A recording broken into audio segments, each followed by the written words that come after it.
Okay. So ESBM ல நாங்க already கதைச்ச விஷயம் தான் என்னதுன்னா, நார்மலாக நாங்கள் ESBMல வந்து ஆண்டர்பிரினர்ஷிப்பாக இருக்கலாம், ஸ்மால் பிஸ்னஸ் மேனேஜ்மெண்ட்டாக இருக்கலாம், ஆப்ரேஷன் மேனேஜ்மெண்ட்டாக இருக்கலாம், மேனேஜரல் எக்கனாமிக் சப்ஜெக்டாக இருக்கலாம். ஸோ ஃபைனல் ப்ராஜெக்ட் இது எல்லாத்துக்குமே நாங்கள் A to Z அசைன்மெண்ட்ல இருந்து டிஸ்கஷன் பண்ணியிருக்கிறோம். ஓகேயா? ஸோ அப்போ நாங்கள் ஆண்டர்பிரினர்ஷிப் அசைன்மெண்ட் ஆல்ரெடி டிஸ்கஷன் பண்ணியிருக்கிறோம், மார்க்கெட்டிங் சப்ஜெக்ட் ஆல்ரெடி டிஸ்கஷன் பண்ணியிருக்கிறோம், ஆப்ரேஷன் மேனேஜ்மெண்ட் ஆல்ரெடி டிஸ்கஷன் பண்ணியிருக்கிறோம், எக்கனாமிக் சப்ஜெக்ட் ஆல்ரெடி டிஸ்கஷன் பண்ணியிருக்கிறோம். அது இல்லாமல் ஸ்மால் பிஸ்னஸ் மேனேஜ்மெண்ட். ஸோ மெயினாக அந்த 5 சப்ஜெக்ட்க்கும் நாங்கள் அசைன்மெண்ட் ரெண்டு அசைன்மெண்ட்டும் வித் ஆன்சரோட டிஸ்கஷன் பண்ணி முடிச்சிருக்கோம். ஓகே. ஸோ அது இல்லாமல் வந்து ஆண்டர்பிரினர்ஷிப் வந்து நாங்கள் ஃபைனல் இயர்ஸ் பாஸ் பேப்பர்லாம் டிஸ்கஷன் பண்ணி ஆன்சர்ஸ் ப்ரொவைட் பண்ணியிருக்கோம். அதோடு வந்து எக்கனாமிக் சப்ஜெக்ட்டும் நாங்கள் ஆன்சர்ஸ்லேருந்து பேப்பர் டிஸ்கஷன் ஃபுல்லாகவே கம்ப்ளீட் பண்ணியாச்சு. ஸோ இன்றைக்கு வந்து நாங்கள் பார்க்க போகிறது வந்து மார்க்கெட்டிங். ஸோ மார்க்கெட்டிங்கில் வந்து பேப்பர்ஸ் ஆன்சர்ஸோடு நாங்கள் அந்த பேப்பர்ஸ்க்கு எப்படி வந்து ஆன்சர்ஸ் எழுதுறதுன்னு சொல்லித்தான் இந்த ரெக்கார்டிங் வந்து நான் ப்ரொவைட் பண்ணுறேன். ஓகே. ஸோ ஆல்மோஸ்ட் வந்து அந்த ரெக்கார்டிங் எல்லாம் கேட்டுக்கொள்ளுங்க. அசைன்மெண்ட்ஸ் ரெக்கார்டிங்னாலும் எகெயின் திரும்ப கேட்டு பாருங்க. ஏன்னு சொல்லி சொன்னால் சம்டைம்ஸ் அதே கொஸ்டின் வந்து உங்களுக்கு எக்ஸாமுக்கு வரக்கூடிய சான்ஸ் இருக்கும். சரியா? ஸோ அது இல்லாமல் அதில் இருக்க நோட்ஸுங்களும் வந்து கண்டிப்பாக உங்களுக்கு வந்து யூஸ் ஆகும். சரியா? ஸோ நான் அசைன்மெண்ட் ஆன்சர்ஸ் ஆல்ரெடி ப்ரொவைட் பண்ணியிருப்பேன். ஸோ அதில் இருக்க ஆன்சர்ஸ்ங்களையும் நோட்ஸுங்களையும் தயவு செய்து எக்ஸாமுக்கு போகும்போதெல்லாம் பார்த்துட்டு போங்க. ஸோ சம்டைம்ஸ் வந்து அது உங்களுக்கு சப்போர்ட்டிவாக இருக்கும். ஓகே. ஸோ நான் சொன்ன மாதிரி தான் எனக்கு மற்ற சப்ஜெக்ட்களும் முடிஞ்ச operation management, small business management, அந்த 2 சப்ஜெக்ட்டும் அதாவது ரெக்கார்டிங் ப்ரொவைட் பண்ணணும்னு சொல்லி சொன்னால் எனக்கு அந்த சப்ஜெக்ட்களும் பேப்பர் அனலைசிஸ் பண்ணி தரணும். சரியா? ஸோ இந்த எனக்கு ஆல்ரெடி ஆண்டர்பிரினர்ஷிப்பாக இருக்கலாம், எக்கனாமிக் சப்ஜெக்ட் இருக்கலாம், ரெண்டுக்குமே பேப்பர் அனலைசிஸ் பண்ணி தந்தீங்க. ஸோ இன்றைக்கு மார்க்கெட்டிங் பேப்பரும் அனலைசிஸ் பண்ணி தந்திருக்கனால வந்து நான் உங்களுக்கு வந்து ரெக்கார்டிங் வந்து ப்ரொவைட் பண்ணுறேன். ஓகே. ஸோ இப்போ நாங்கள் டிரெக்டாக வந்து நாங்கள் கொஷனுக்கான ஆன்சர்ஸ் எப்படி எழுதுறதுன்னு சொல்லி மெத்தட் வந்து நாங்கள் போவோம்.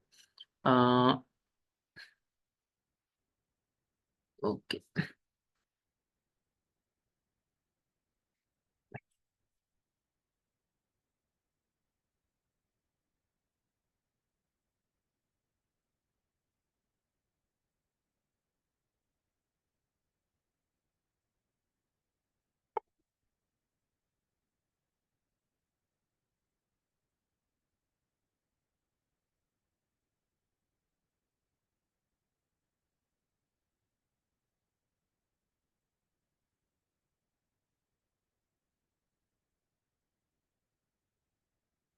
ஸோ இதுதான் நான் நினைக்கிறேன் உங்களோட மார்க்கெட்டிங் பேப்பர்ஸ்க்கான கொஷன்ஸ் வந்து சமரைசேஷன் பண்ணி தந்திருக்கீங்க. அப்போ முதலாவது பாருங்க, சந்தைப்படுத்தல் என்பது நுகர்வோரினது தேவைகளையும் விருப்பங்களையும் போட்டியாளர்களை விடவும் நன்றாக திருப்தி அடைய செய்வதாகும் என வரையறுக்கலாம். அப்ப அதாவது சந்தைப்படுத்தல்னு சொல்லி சொன்னா என்னதுன்னு சொல்றாங்க, நுகர்வோரோட தேவை விருப்பம், நீட்ஸ் அண்ட் வாண்ட்ஸை வந்து கம்படிட்டரை விட நாங்க எங்களால வந்து ஃபுல்ஃபில் பண்ண வைக்க முடியும் அந்த கன்சியூமர்னு சொல்லி சொல்றாங்க. இந்த கூட்டணி தெரிவு செய்யப்பட்ட ஒரு சிறிய வியாபாரத்தினை உதாரணமாக கொண்டு விளக்குக. அப்ப நாங்க இந்த ஸ்டேட்மெண்ட் வந்து இந்த ஸ்டேட்மெண்ட்டை வந்து எங்களை வந்து விளக்கப்படுத்த சொல்லி இருக்காங்க. நாங்க ஒரு சிறிய வியாபாரம் ஒன்று செலக்ட் பண்ண சொல்லி. ஓகே. அப்ப நாங்க ஃபர்ஸ்ட்டுக்கு முதல்ல பார்ப்போம், இந்த நுகர்வோர் தேவை விருப்பங்களை போட்டியாளரை விடவும் நன்றாக திருப்தி அடைய செய்வதான்னு சொல்லி சொன்னா, அப்ப முதல்ல எங்களுக்கு தெரியணும் நுகர்வோரோட தேவைகள்லாம் என்னது, நுகர்வோரோட விருப்பங்கள்லாம் என்னதுன்னு தெரியணும். அதுக்கு அடுத்தபடியா இந்த போட்டியாளர்களை விட நாங்க வாடிக்கையாளரை சிறந்த முறையில திருப்திப்படுத்தணும்னா அதுக்காக நாங்க சந்தைப்படுத்தல என்ன விஷயங்களை செய்யணும்னு சொல்லி எங்களுக்கு தெரியணும். அது 3வது பாயிண்ட். இது 3ம் தெரிஞ்சு கொண்டா நாங்க எந்த ஒரு சிறிய வியாபாரத்தை எடுத்துக்கொண்டுனாலும் எக்ஸ்பிளைன் பண்ண முடியும். ஓகேயா? ஸோ அதுதான் ஃபர்ஸ்ட் பேசிக். அப்போ முதலாவது வந்து எங்களுக்கு தெரியணும் என்னதுன்னு சொல்லி சொன்னா, சந்தைப்படுத்தலை எடுத்துக்கொண்டா சந்தைப்படுத்தல தேவைகள்னா என்னது, விருப்பங்கள்னா என்னதுன்னு சொல்லி எங்களுக்கு தெரியணும். அப்போ முகாமைத்துவத்தை பொறுத்தளவுல வந்து சந்தைப்படுத்தல் முகாமைத்துவத்தை பொறுத்தளவுல வந்து தேவைன்னு சொல்லி சொன்னா ஒரு மனிதர்கிட்ட இருக்கிற அடிப்படையான தூண்டுதலை தான் நாங்க தேவைன்னு சொல்லி சொல்றது. அதாவது மனிதன் உயிர் வாழ்வதற்கு உயிர் வாழ்வதற்குன்னு சொல்றதை விட அந்த தியரி அப்ப அந்த உயிர் வாழ்றதுன்னு சொல்ற விஷயம் வந்து இப்ப கொஞ்சம் டெவலப் ஆகி வந்திருக்கு. இப்ப மனிதண்ட தேவை வந்து கண்டிப்பா உயிர் வாழ்றதுக்கான தேவையா மட்டும்தான் இருக்கும்னு சொல்லி நாங்க எதிர்பார்க்க முடியாது. ஆகவே மனிதண்ட அடிப்படை தூண்டுதல், அதாவது பேசிக்கா அவருக்கு வந்து ஒரு தூண்டுதல் ஒண்ணு இருக்கும். அதாவது ஒரு சின்ன ஒரு மோட்டிவ் ஒண்ணு இருக்கும். எனக்கு கொஞ்சம் தேவை இருக்கு. எனக்கு இந்த விஷயத்த செஞ்சு கொள்ளணும்னு சொல்லி. அதுதான் தூண்டுதல்னு சொல்லி சொல்றது.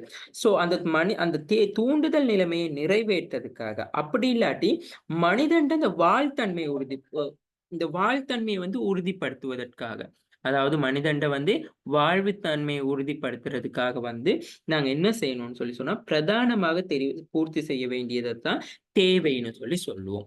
அப்ப நாங்க தெரிவு செய்யற ஒரு சிறிய வியாபாரம் என்று சொல்லி சொன்னா, ஒரு உணவு கடையாகவோ, சலூனாகவோ, சில்லறை கடையாகவோ, மரக்கறி கடையாகவோ எதுனாலும் இருக்கலாம். இப்ப நான் ஒரு உணவு கடையை தெரிவு செய்து கொள்றேன்னு சொன்னா, மனிதன்ட அடிப்படை தேவை என்ன இருக்கும்னு சொல்லி சொன்னா, அந்த உணவு. மனிதன்ட அடிப்படை தேவை வந்து சாரி மனிதன்ட அடிப்படை தேவை வந்து உணவா இருக்கும். அப்ப அந்த தேவை, அந்த மனிதன்ட உணவுங்கிற தேவையை வந்து நாங்க வந்து என்ன செய்யணும், பூர்த்தி செய்யக்கூடியதா இருக்கணும். சரி, இயல்பாகவே வந்து இந்த உணவுன்னு தேவை வந்து மனிதனை பூர்த்தி செய்யணும்னு சொல்லி சொன்னா, அதாவது வந்து போட்டியாளர்களை விட எங்கட உணவகம் வந்து எப்படி இருக்கணும்னு சொல்லி சொன்னா, மனிதர்களுக்கு வந்து தூண்டக்கூடியதா இருக்கணும். அதாவது வந்து அந்த தேவையை வந்து தூண்டக்கூடியதா இருக்கணும். ஓகே, இங்க வந்து நாங்க திறந்த இந்த சிறிய உணவகத்துல வந்து சாப்பாடு நல்ல டேஸ்டா இருக்கும். மத்த உணவகங்களை விட எங்கட நிறுவனத்துல, எங்கட வணிகத்துல வந்து சாப்பாடு டேஸ்டா இருக்கும். அப்ப அங்க தேவை வந்து அங்க அவருக்கு வந்து உணரணும். முதல்ல தேவைன்னு சொன்னா அவருக்கு ஒரு உணவுங்கிற ஒரு தேவையான விஷயம் இருக்கணும். அதை நிறைவேற்றுறதுக்கு தான் நாங்க சந்தைப்படுத்தல் வந்து செய்யணும். அவருக்கு உணவுங்கிற ஒரு தேவை இல்லாம நாங்க என்னத்தான் ஒரு உணவு கடை போட்டாலுமே வேலை இல்ல. என்ன சொன்னா அவர் எதிர்பார்க்கிற தேவை வந்து அங்க காணப்படாது. அதுதான் மெயினா தேவையை வந்து சொல்றது. விருப்பம்னு சொல்லி சொன்னா அந்த தேவையை குறிச்சு அவருக்கு இருக்கிற நாட்டம் தான் விருப்பம்னு சொல்லி சொல்லுவோம். அதாவது நாங்க அந்த தேவையை நிறைவேற்றிக் கொள்ற பல்வேறு முறைகள், பல்வேறு விதங்கள், பல்வேறு வடிவங்களை தான் நாங்க என்ன சொல்லுவோம்னு சொன்னா விருப்பங்கள்னு சொல்லி சொல்லுவோம். இப்போ உதாரணத்துக்கு பாத்தீங்கன்னு சொல்லி சொன்னா தேவைன்னு சொல்லி சொல்லும் பொழுது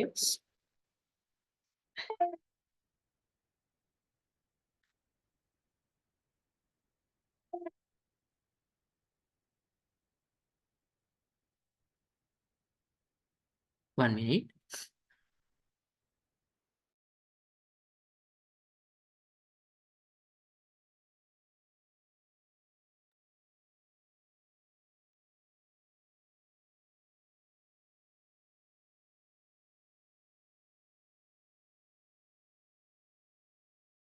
ஓகே. அந்த தேவைன்னு சொல்லும் பொழுது வந்து, மனிதன் வந்து உயிர் வாழ்றதுக்கோ, அப்படி இல்லாட்டி அதாவது அவசியமானதா இருக்கும்னு சொல்லி நாங்க படிச்சோம். ஸோ அப்ப அந்த தேவையை வந்து எப்படி இருக்கும்னு சொல்லி சொன்னா, நாங்க எல்லாருக்கும் பொதுத்தன்மை கொண்டதா உணவுங்கிறது வந்து எல்லாருக்கும் ஒரு பொதுத்தன்மை கொண்டதா தான் காணப்படும். சரியா? ஸோ அது வந்து கண்டிப்பா வந்து நிறைவேற்றக்கூடிய விஷயமா வந்து காணப்படுது. அப்ப அந்த விருப்பங்கள்னு சொன்னா, அந்த மனித தேவையை நிறைவு செய்றதுக்காக வந்து பல்வேறுபட்ட வடிவம், விதம், வகைகளத்தான் விருப்பம்னு சொல்லி சொல்லுவோம். இப்ப நாங்க ஒரு உணவு கடை உருவாக்குறோம்னு சொன்னா, அந்த உணவு கடை வந்து சைவ உணவகமா? வே என்ன சொல்றது? அப்படி இல்லாட்டி அசைவ உணவகமா? அப்படி இல்லாட்டி நாங்க சொல்லலாம் அது வந்து என்ன சொல்றது? ஒரு ரெஸ்டாரண்டா? ஸோ அது வெவ்வேறான டைப்ல வந்து காணப்படும். அப்படி இருக்கிற சந்தர்ப்பத்துல வந்து, ஒரு நுகர்வோனுக்கு வந்து உணவுங்கிற அந்த தேவை ஏற்படக்குள்ள வந்து, அடுத்த கட்ட நிலைமைக்கு கொண்டு போறது விருப்பம். ஓகே, எனக்கு உணவு தேவை. நான் அந்த உணவ நிற தே ச அந்த சாப்பாடு தேவையை நிறைவேற்று செய்ததற்காக, நான் சைவ சாப்பாடு கடைய நாடி போக போறேனா? அப்படி இல்லாட்டி அசைவ சாப்பாடு கடைய நாடி போக போறேனா? அப்படி இல்லாட்டி நாங்க சொல்லலாம் என்னது? ரெஸ்டாரண்ட் ஏதாவது நான் தேடி போக போறேனா?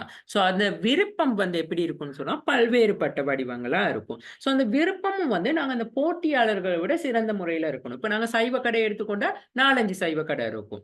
ஸோ எக்கச்சக்கமா இருக்கலாம். அதே மாரி ஹோட்டல்ஸ் எடுத்துக்கொண்டா எக்கச்சக்கமான ஹோட்டல்ஸ் இருக்கலாம். ஸோ அதுல வந்து அவருக்கு எப்படி நாங்க அவருக்கு வந்து திருப்திப்படுத்தக்கூடிய மாரி அந்த உணவ வழங்க முடியுமோ, அந்த டைம்ல தான் வந்து என்ன நடக்கும்னு சொல்லி சொன்னா, ஒரு உண்மையாலுமே ஒரு வணிகத்தின்ட வந்து மனிதன்ட தேவை விருப்பங்கள் நிறைவு செய்வதனூடாக வந்து அவன் திருப்தி அடைய முடியும். அப்ப அங்க உணவு தேவை. அங்க அவன்ட உணவு அந்த தேவை உணவு தேவையா இருந்தாலுமே வந்து அவன் அது திருப்தி அடைய கூட பண்ணாட்டி, திருப்தி அடைய செய்ய பண்ணாட்டி வந்து என்ன நடக்கும்னு சொல்லி சொன்னா, நாங்க வந்து அந்த வணிகம் வந்து இருக்கதுல எந்த ஒரு பயனுமே இருக்காது.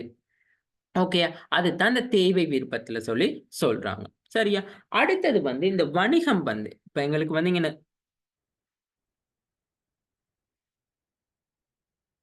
இங்கன வந்து என்ன சொல்றது?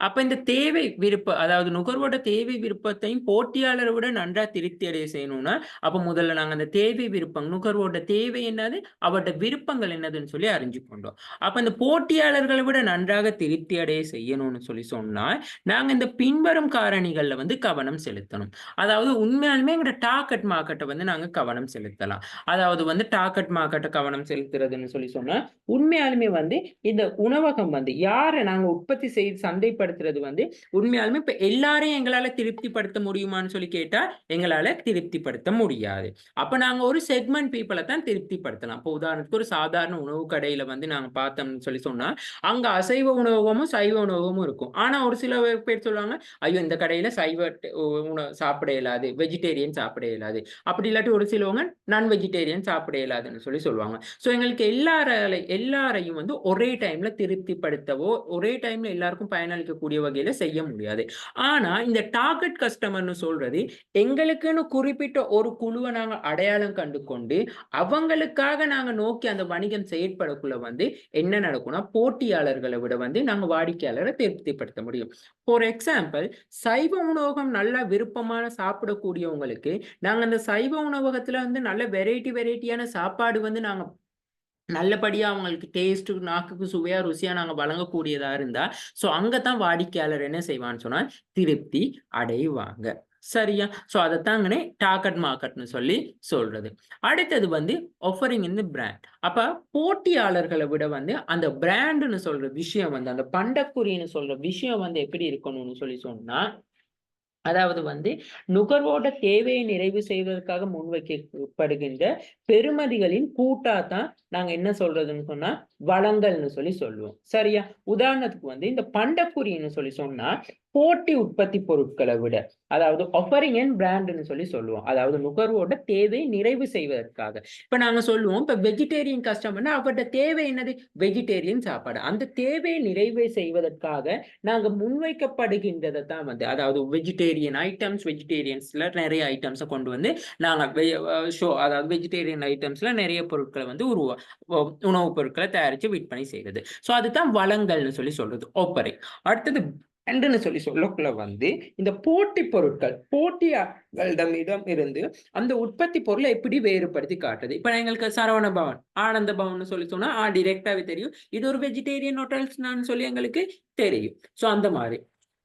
அ அந்த மாரி எங்களுக்கு டக்குன மைண்ட் செட்க்கு வார மாரி என்ன இருக்கணும்னா, போட்டியாளர்கள விட எங்கட நிறுவனத்தின் அந்த பண்டக்குறி வந்து இருக்கணும். ஸோ வாடிக்கையாளர திருப்திப்படுத்தக்கூடிய வழியில வந்து வளங்கள், ஆஃபரிங் செய்றது ஒரு விஷயம் இருக்கு. அடுத்தது வாடிக்கையாளர் அந்த பிராண்ட ஏற்றுக்கொள்ளக்கூடியதா இருக்கணும். இப்போ உதாரணத்துக்கு வந்து இப்ப ஸ்ரீலங்கால எக்கச்சக்கமான பிராண்ட்ஸ் இருக்கு. எல்லா பிராண்ட்ஸையும் எல்லா வாடிக்கையாளரும் ஏற்றுக்கொள்வாங்கன்னு சொல்லி சொன்னா, இல்ல ஏற்றுக்கொள்ள மாட்டாங்க.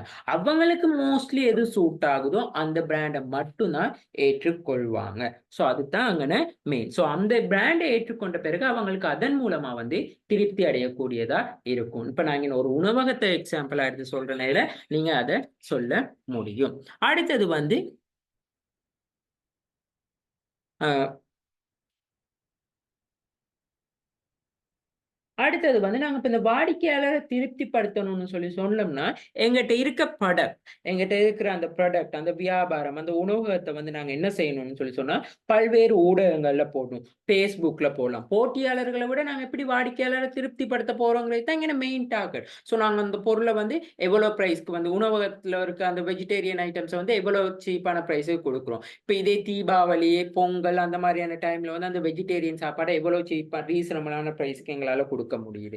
ஸோ அதை நாங்க Facebookல போடுறோமா, YouTubeல போடுறோமா, ரேடியோ சேனல்ல போடுறோமா, பேப்பர்ல போடுறோமா, அந்த மாதிரி இதைத்தான் வந்து சொல்றது வந்து என்னதுன்னா பெய்ட் ஓன் ஏர்ன் மீடியான்னு சொல்லி. அதாவது இப்ப நாங்க கம்பெட்டிட்டரை விட வந்து நாங்க இதுல கவனம் செலுத்தணும். ஓகே, போட்டியாளர்கள் வந்து இப்ப நாங்க உதாரணத்துக்கு போட்டியாளர் வந்து பேப்பர்ல அந்த விளம்பரத்தை போட்டான்னு சொன்னா ஓகே, நாங்க இங்க பார்க்கணும் நாங்க எந்த ஊடகத்துல போட்டா எங்கட வணிகத்தின் விளம்பரம் வந்து ரொம்ப ரீச் ஆகும். இப்ப மோஸ்ட் ஆஃப் பீப்பிள் வந்து யூஸ் பண்றது என்னது, சோசியல் மீடியா, Facebook, WhatsApp, யூடியூபா இருக்கலாம், இன்ஸ்டாகிராமா இருக்கலாம், ட்விட்டரா இருக்கலாம். ஸோ இதுகள் மூலமா தான் எங்களால வந்து என்ன செய்ய முடியுமா, போட்டியாளர்களை விட நாங்க அந்த பொருட்களை வந்து எங்களோட உணவகத்தை வந்து விளம்பரப்படுத்துறது ஈஸி. நாங்க என்னதான் உணவகத்தை விளம்பரப்படுத்தினாலும் இல்ல, நாங்க அதுக்காக ஆஃபரிங் கொடுக்கணும். அதாவது சலுகைகள் வழங்குறது, கழிவுகள் வழங்குறது. அதன் மூலமா தான் என்ன நடக்க முடியும்னா, வாடிக்கையாளர் திருப்திப்படுத்த முடியும். அடுத்தது வந்து வேல்யூஸ் அண்ட் சாட்டிஸ்ஃபிகேஷன் சொல்லி சொல்றாங்க. ஸோ இதை நாங்க வேறையாவும் கான்செப்டாவும் வந்து எடுக்கலாம். அதாவது வந்து ஓகே, அதுக்கு முதல்ல உணர்வுகளும் பிரவேசமும். இதுதான் எம்பரேஷன்ஸ் அண்ட் என்கேஜ்மென்ட்னு சொல்லி சொல்றது. அதாவது வந்து நாங்க வந்து இப்ப நாங்க இந்த இப்ப இந்த உணவகத்த பத்தி நாங்க ஏதாவது ஒரு அட்வர்டைஸ்மென்ட் போடணும்னா, அது வந்து நுகர்வோர டச் பண்ணக்கூடிய மாரி இருக்கணும். இப்போ உதாரணத்துக்கு வந்து இப்ப வெஜிடேரியன் கடை என்னத்தான் இருந்தாலுமே, ஒரு சில நுகர்வோர் வந்து, ஐயோ! அங்க வெஜ்ஜினா பியூர் வெஜ்ஜியா இருக்குமான்னு சொல்லி ஒரு டவுட் ஒண்ணு வரும். ஸோ அப்ப நாங்க வந்து அந்த விளம்பரங்கள் எதுனாலுமே வந்து டச்ஃபுல்லா இருக்கணும். ஓகே, இது வந்து பியூர் வெஜிடேரியன் தான். நாங்க வாடிக்கையாளர் கரிசனைக்காக சிலவங்க வந்து அந்த ஆயில் யூஸ் பண்ற ஆயிலா இருக்கலாம். ஸோ வெஜிடேரியன் சொல்லுவாங்க. ஆனா அதுல வந்து என்ன சொல்றது? ஆயில்லாம் வந்து வேற மாரி என்னது அந்த ஃபார்மிங் ஆயில் அந்த மாரியானதெல்லாம் யூஸ் பண்ணலாம். ஸோ அதுதான் அந்த உணர்வுகளும் பிரயோசம்னு அந்த பிரவேசம்னு சொல்லுது. போட்டியாளர்களை விட நாங்க சூழலுக்கு நேயமா நடந்து கொள்றது, உணவகத்துல அந்த மாரியான விஷயங்கள தான் என கருத்தில் கொள்ளணும். அடுத்தது பெறுமதி, திருப்தி. Values and values and values and certification சொல்லி சொல்றது.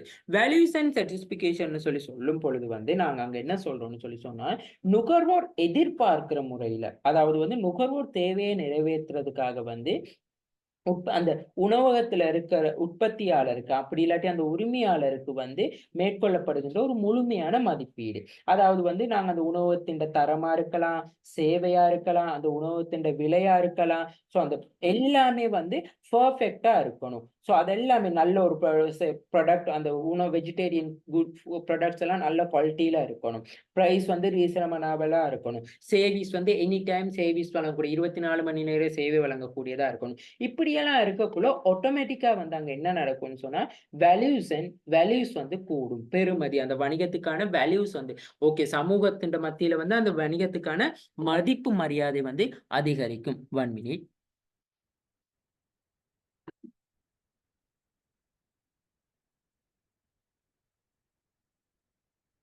மதிப்பு மரியாதை வந்து அதிகரிக்கும்னு சொல்லி சொல்லலாம். அதன் மூலமா என்ன நடக்கும்னு சொல்லி சொன்னா, ஒரு வணிகத்தை பத்தி நுகர்வோருக்கு வந்து ஒரு மதிப்பு வந்துருச்சுன்னு சொன்னாலே, அதன் மூலமா வந்து நுகர்வோர் வந்து அந்த வணிகத்தினூடாக வந்து திருப்தியை வந்து பெற்றுக்கொள்வான். திருப்தியை அடைஞ்சு கொள்வான்னு சொல்லி எங்களால சொல்ல முடியும். ஓகே.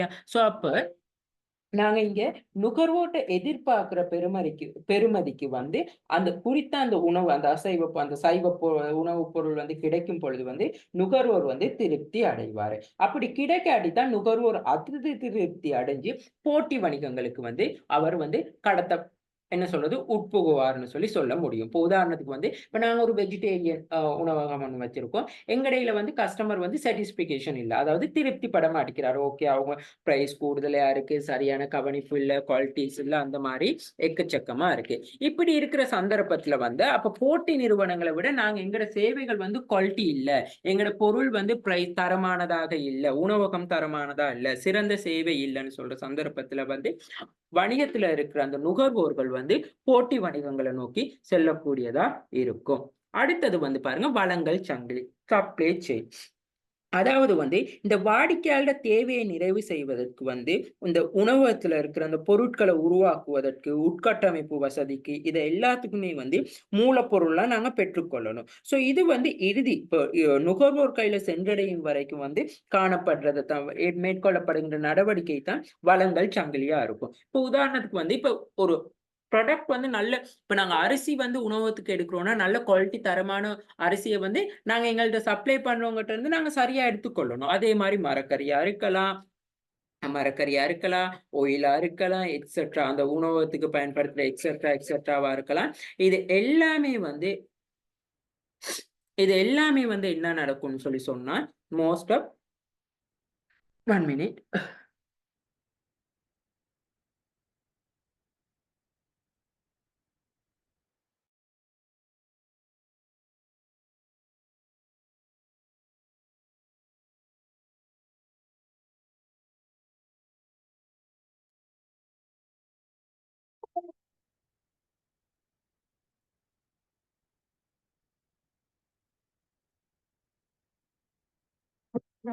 ஓகே. இது எல்லாமே வந்து ஃபுல் பெர்ஃபெக்ட்டா இருக்கணும்னு சொல்லி சொல்றாங்க. ஓகேயா? So 1 minute.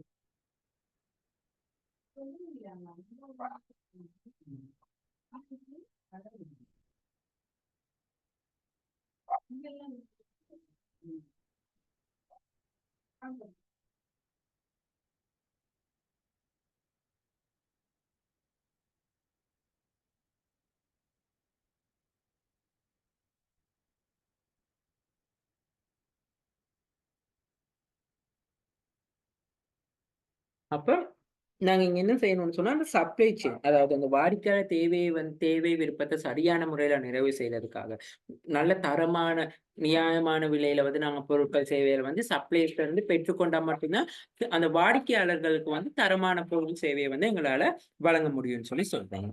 அடுத்தது வந்து காம்படிஷன்.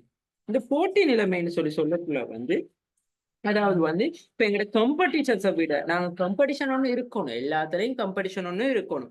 இருந்தாலுமே வந்து அந்த காம்படிஷன் வந்து எப்படி இருக்கணும்னு சொல்லி சொன்னா, அதாவது வந்து யாருக்குமே அந்த காம்படிட்டர் கூட பாதகமான தாக்கத்த ஏற்படுத்தக்கூடிய மாரி. அதாவது நாங்க சொல்லுவோம், களவு வேலைகள் செஞ்சு அவங்கள விட இப்ப நாங்க அதுல வந்து இப்ப உதாரணத்துக்கு வந்து நாங்க சீப்பான பிரைஸ்ல வந்து அந்த சைவ சாப்பாட குடுக்குறோம். ஆனா, நாங்க அந்த உணவகத்துக்கு பல்வேறு கலப்படங்கள் செய்றோம். ஸோ இது வந்து நியாயமான போட்டி முறையா? நியாயமான போட்டி முறையே கிடையாது. அப்ப அந்த போட்டி முறையும் வந்து நியாயமான நிலையில வந்து காணப்படணும்னு சொல்லி சொல்றாங்க. ஸோ அது வந்து பிராண்ட் காம்படிஷனா இருக்கலாம், ஆ ஃபார்ம் காம்படிஷன் அதாவது வந்து ஜெனரல் காம்படிஷனா இருக்கலாம், எல்லாமே இருக்கலாம். அடுத்தது வந்து எக்ஸ்சேஞ்ச். இந்த எக்ஸ்சேஞ்ச்ன்னு சொல்றதுன்னு சொல்லி சொன்னா, இப்ப நாங்க ஏதோ ஒரு பெருமானமுள்ள ஒரு பொருள வந்து இரு பிரிவினர்கள்ட்ட இருந்து அந்த உடன்படிக்கைக்கு ஏற்ப வந்து அத மாற்றிக்கொள்றது. கொடுக்கல் வாங்கல் செய்றது. அப்ப இங்க வந்து இப்ப இந்த பரிமாற்றம் செய்யும் பொழுது, நாங்க ஒரு பொருள் இப்ப உணவகம் பரிமாற்றம் செய்யப்படும்னா, வாடிக்கையாளர்ட்ட தேவை விருப்பத்த நிறைவு செய்யக்கூடிய மாரி பொருள் வந்து எங்கிட்ட காணப்படுகின்ற சந்தர்ப்பத்துல வந்து, நாங்க அவங்களுக்கு அத சிறந்த முறையில அவங்களுக்கு பரிமாற்றம் செய்யும் பொழுது வந்து என்ன நடக்கும்னு சொல்லி சொன்னா, ஒரு சிறந்த பரிமாற்றம் வந்து இடம்பெறும். இதன் மூலமா வந்து வாடிக்கையாளர்களுக்கு இடையே வந்து திருப்தியின் தன்மை வந்து அதிகரிக்கும்னு சொல்லி சொல்ல முடியும். அடுத்தது கொடுக்கல் வாங்கல். அதாவது வந்து இப்ப இந்த கொடுக்கல் வாங்கல்னா, இப்ப எங்களோட வந்து கன்டினியூஸா வந்து கஸ்டமர் வந்து கொடுக்கல் வாங்கல்ல ஈடுபடலாம். ஓகே. என்கிட்ட வந்து ரெகுலரா கஸ்டமர்ஸ் வந்து அந்த சாப்பாடு வாங்குறவங்களா இருக்கலாம். அப்படி இல்லாட்டி ரொம்ப ரேர்ல வாங்குறவங்க, இருந்துட்டு வாங்குறவங்களா இருக்கலாம். எப்படினாலுமே நாங்க எல்லாரையும் வந்து கஸ்டமரா மதிச்சு, நாங்க வந்து கொடுக்கல் வாங்கல்ல வந்து சரியா ஈடுபடணும். ஸோ நாங்க வந்து இன்றைக்கு இவர் வந்து ரெகுலர் கஸ்டமர் இல்ல. அப்ப அதுக்காக அவர நாங்க கவனிக்காம விடுறதோ, அவர வந்து நாங்க இக்னோர் பண்றதோ சரி வராது. எங்களுக்கு அந்த டைம்ல வாராரு அவர் ரொம்ப நாள் பழகுன கஸ்டமரா இருந்தாலும் சரி, சொல்லி, அப்படி இல்லாட்டி இருந்துட்டு வர கஸ்டமர்னு சொல்லி நாங்க எல்லாருக்கும் வந்து சமமான முறையில வந்து வழி நடத்தணும் இந்த கொடுக்கல் வாங்கல் செய்யும் பொழுது. ரிலேஷன்ஷிப் அதாவது வந்து ஒவ்வொரு வாடிக்கையாளர், வழங்குனர், விநியோகஸ்தர் இவங்க எல்லாருமே வந்து அந்த உணவகத்தோட சம்பந்தப்பட்டு இருப்பாங்க. ஸோ அப்படி சம்பந்தப்பட்டு இருக்கக்குள்ள வந்து நாங்க எல்லாரோடையும் வந்து ஒரு பரஸ்பரமான திருப்திகரமாக வந்து என்ன உறவுகள பேணணும். இப்ப எங்களுக்கு சப்ளையர்ஸ் யாராவது இருந்தா அவங்களோட நல்ல நாங்க கோஆர்டினேஷன்ல இருக்கணும். கஸ்டமரா இருந்தாலும் அவங்களோட நல்ல ஒரு ரிலேஷன்ஷிப்ல இருக்கும். இப்ப ஏதாவது ஒரு சாப்பாடு ஏதாவது அ டெமே என்ன சொல்றது? சாப்பாடு ஏதாவது கொஞ்சம் டேமேஜ் ஆயிடுச்சு. ஏதாவது இஷ்யூஸ் ஆயிருச்சுன்னா கஸ்டமர் எங்கிட்ட சொல்லக்குள்ள, ஓகே நாங்க அந்த மிஸ்டேக்க திருத்திக் கொள்றோம். ஓகே. அப்படின்னு சொல்லி ஒரு அண்டர்ஸ்டாண்ட் எடுத்துக்கணும். அதே மாரி கஸ்டமர் ஃபீட்பேக் சைட்ல இருந்து ஏதாவது மிஸ்டேக்ன்னு சொன்னா நாங்க அண்டர்ஸ்டாண்ட் பண்ணிக்கொள்ளணும். இதுதான் இந்த உறவு முறைன்னு சொல்லி சொல்றது. அடுத்தது மார்க்கெட்டிங் என்வாயர்ன்மென்ட். இந்த நுகர்வோர் தேவை விருப்பங்கள பூர்த்தி செய்து கொள்ளும் பொருட்டு வந்து என்ன செய்றாங்கன்னு சொல்லி சொன்னா, நுகர்வோர்ட அதாவது வந்து இப்ப நாங்க விருப்பமும் தேவையும் விருப்பமும் இருக்குன்னு சொல்லி சொன்னா, அந்த தேவை விருப்பம் வந்து எந்தெந்த விதத்துல மாறுபடும். எந்தெந்த சூழல் காரணியில வந்து மாற்றம் பெறும்னு சொல்லி நாங்க தெரிஞ்சு கொள்ளணும். அப்படி தெரிஞ்சு கொண்டா மட்டும் தான் என்ன நடக்கும்னு சொல்லி சொன்னா, நாங்க வந்து எங்களால வந்து அந்த சரியான முறையில வந்து மார்க்கெட் சூழல், அதாவது வணிக சூழல வந்து சந்தைப்படுத்தல் சூழல அறிந்து கொண்டு எங்களால செயற்பட முடியும். ஸோ வாடிக்கையாளர் இந்த டைம்ல என்ன விருப்பப்படுறாரு? வாடிக்கையாளருக்கு என்ன மோஸ்ட்லி பிடிக்கும்? ஸோ அந்த மாரி எல்லாமே நாங்க அப்சர்வேஷன் பண்ணணும் இந்த வணிக சூழல்ல. ஸோ அப்படி அப்சர்வேஷன் பண்ணி வணிக சூழல் மாற்றங்களுக்கு ஏற்ப எங்கட வணிக நடவடிக்கை, அந்த உணவகத்துல காணப்படுகின்ற நடவடிக்கைகள சிறந்த முறையில மாற்றி அமைத்து செய்யும் பொழுது வந்து நுகர்வோர்ட வந்து திருப்தி வந்து போட்டியாளர்கள விட எங்களுக்கு போட்டியாளர் வணிக நிறுவனங்கள் திருப்திப்படுத்துறத விட எங்கட எங்கிட்ட வார நுகர்வோர் வந்து திருப்திப்படுத்த முடியும். ஸோ அதுதான் வந்து ஃபர்ஸ்ட் கொஸ்டின்க்கான ஆன்சர். இது எத்தன மார்க்ஸுக்கு கேட்டிருக்காங்கன்னு சொல்லி தெரியல. ஸோ அத நான் சொல்றேன். ஓகே. அதே மாரி தான் இந்த 2010ல உள்ள கொஸ்டின். ஒரு சிறிய பிஸ்கட் கம்பெனி ஒன்றில் சந்தைப்படுத்தல் முகாமையாளராக நீர் வேலைக்கு சேர்ந்துள்ளதாக கருதுவோம். ஒரு பிஸ்கட் கம்பெனியில வந்து சேர்ந்திருக்கீங்க. உமது முதலாவது பணி சந்தைப்படுத்தல் யாது என்பதை பற்றி முகாமைத்துவத்துக்கு வந்து விளக்குவதாகும். இந்நோக்கத்திற்காக அறிக்கை ஒன்றை எழுதுக. அதாவது வந்து ரிப்போர்ட் ஒண்ணு செய்ய சொல்றாங்க. ரிப்போர்ட் ஒண்ணு செய்யும் பொழுது வந்து முதலாவது வந்து நாங்க என்ன செய்யணும்னு சொல்லி சொன்னா, ஒரு எக்ஸிகியூட்டிவ் சம்மரி ஒண்ணு எழுதணும். எக்ஸிகியூட்டிவ் சம்மரின்னு சொல்லி ரிப்போர்ட் எழுதக்குள்ள மட்டும். அதாவது வந்து எக்ஸிகியூட்டிவ் சம்மரின்னு சொல்லி சொன்னா என்னதுன்னு சொல்லி சொன்னா, எங்களுக்கு என்ன விஷயத்த தந்திருக்காங்களோ வந்து, அந்த விஷயத்த வந்து நாங்க என்ன செய்யணும்னு சொன்னா, கொஞ்சம் ஜஸ்ட் எக்ஸ்பிளைன் பண்ணணும். சரியா? உதாரணத்துக்கு வந்து, இது உங்களுக்கு வந்து ஓவர் அட்வான்டேஜா இருக்குமோ தெரியாது. ஸோ ஜஸ்ட் நான் வந்து காட்டுறேன். நீங்க பாருங்க.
ஓகே.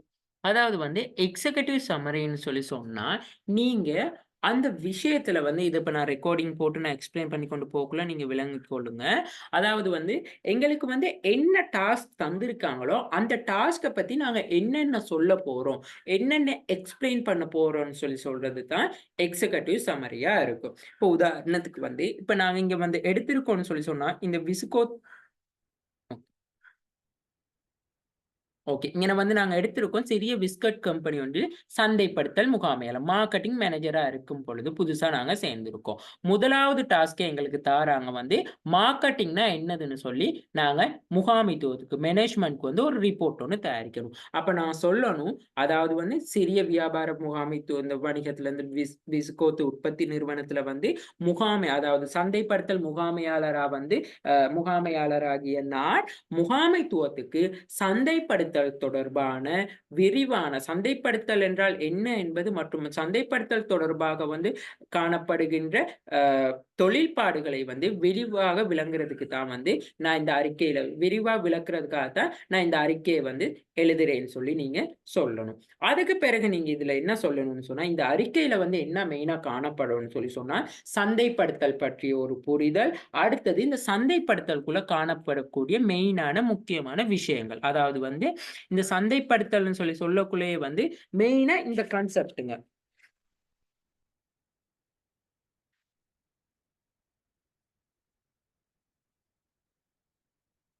அதாவது வந்து இந்த சந்தைப்படுத்தல் தொடர்பா வந்து இதுதான் நாங்க மெயினா இந்த சந்தைப்படுத்தல் மைய எண்ணக்கருன்னு சொல்லி சொல்லுவோம். அதாவது மெயின் கன்செப்ட்னு சொல்லி சொல்லுவோம். அப்படி இல்லாட்டி மெயின் பிலியோசோபி மைய சந்தைப்படுத்தல், அது சந்தைப்படுத்தல் மைய எண்ணக்கரு மெயின் கன்செப்ட் அப்ரோச்சஸ்னு சொல்லி சொல்லுவோம். ஒரு சந்தைப்படுத்தல் செயல்முறையை வந்து அடிப்படையாக கொண்டு வந்து அடிப்படை காரணிகளை வந்து தான் நாங்க சந்தைப்படுத்தல் மைய எண்ணக்கருன்னு சொல்லி சொல்லுவோம். அந்த சந்தைப்படுத்தல் மைய எண்ணக்கருல வந்து அதாவது வந்து சந்தைப்படுத்தல் மைய எண்ணக்கருன்னா சரளமா ஞாபகம் வச்சுக்கொள்ளுங்க, ஒரு மார்க்கெட்டிங்ல காணப்படக்கூடிய ஃபங்க்ஷன்ஸ் என்னதுன்னு சொல்லி. அதாவது வந்து சந்தைப்படுத்தல் வந்து செயல்முறையில வந்து அடிப்படையா என்னென்ன விஷயங்கள் காணப்படுதுன்னு சொல்லித்தான் நான் புரிய வைக்க போறேன்னு சொல்லி விளங்கப்படுறேன்னு சொல்லி. சோ அதுக்குள்ள உள்ளடக்கப்படக்கூடிய விஷயங்களா தான் இந்த தேவைகள், விருப்பங்கள், கேள்வி needs, wants and demand, target market, positioning, segmentation அதுகள்னா என்னது, அடுத்தது ஆஃபரிங் அண்ட் பிராண்ட் வழங்குதல் மற்றும் ஏற்றுக்கொள்ளுதல். நான் கொஞ்சம் இங்கிலீஷ் வேர்டிங்கையும் யூஸ் பண்ணி சொல்றேன். என்னன்னு சொன்னா இதுல தமிழ்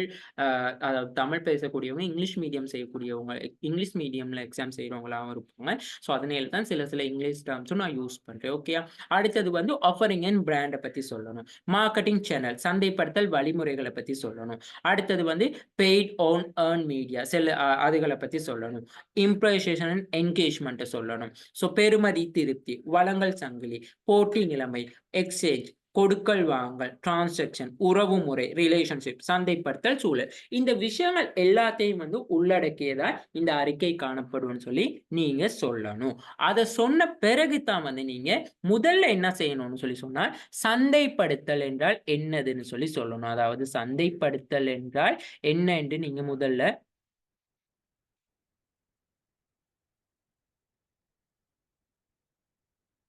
ஓகே.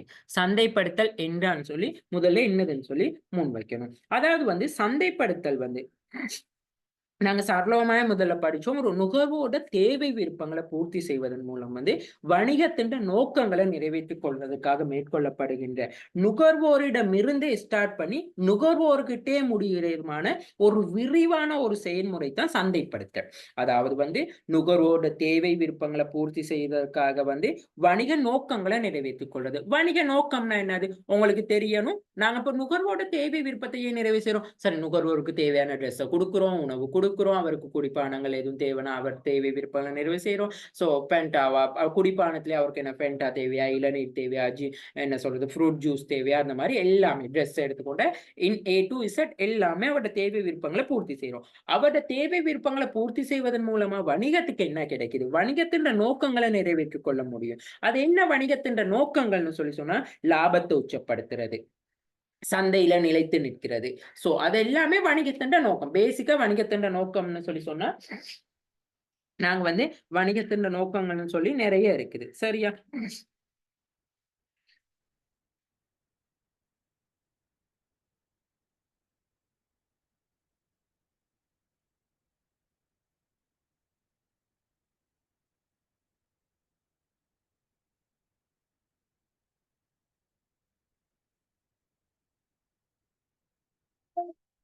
ஓகே. அதாவது வணிகத்தின் நோக்கங்கள் வந்து லாபத்தை உழைக்கிறது மெயினான ஒரு நோக்கமா இருக்கும். நுகர்வோட தேவை விருப்பங்களை பூர்த்தி செய்வது நோக்கங்களா இருக்கும். அது மட்டும் இல்லாம வந்து தொழில் வாய்ப்பை ஏற்படுத்தி கொடுக்கிறது, ஊழியர் நலன்ல கரிசனை கொள்வது, பொருள் சேவையின் தரத்தை மேம்படுத்துதல், இதுகள் எல்லாமே வந்து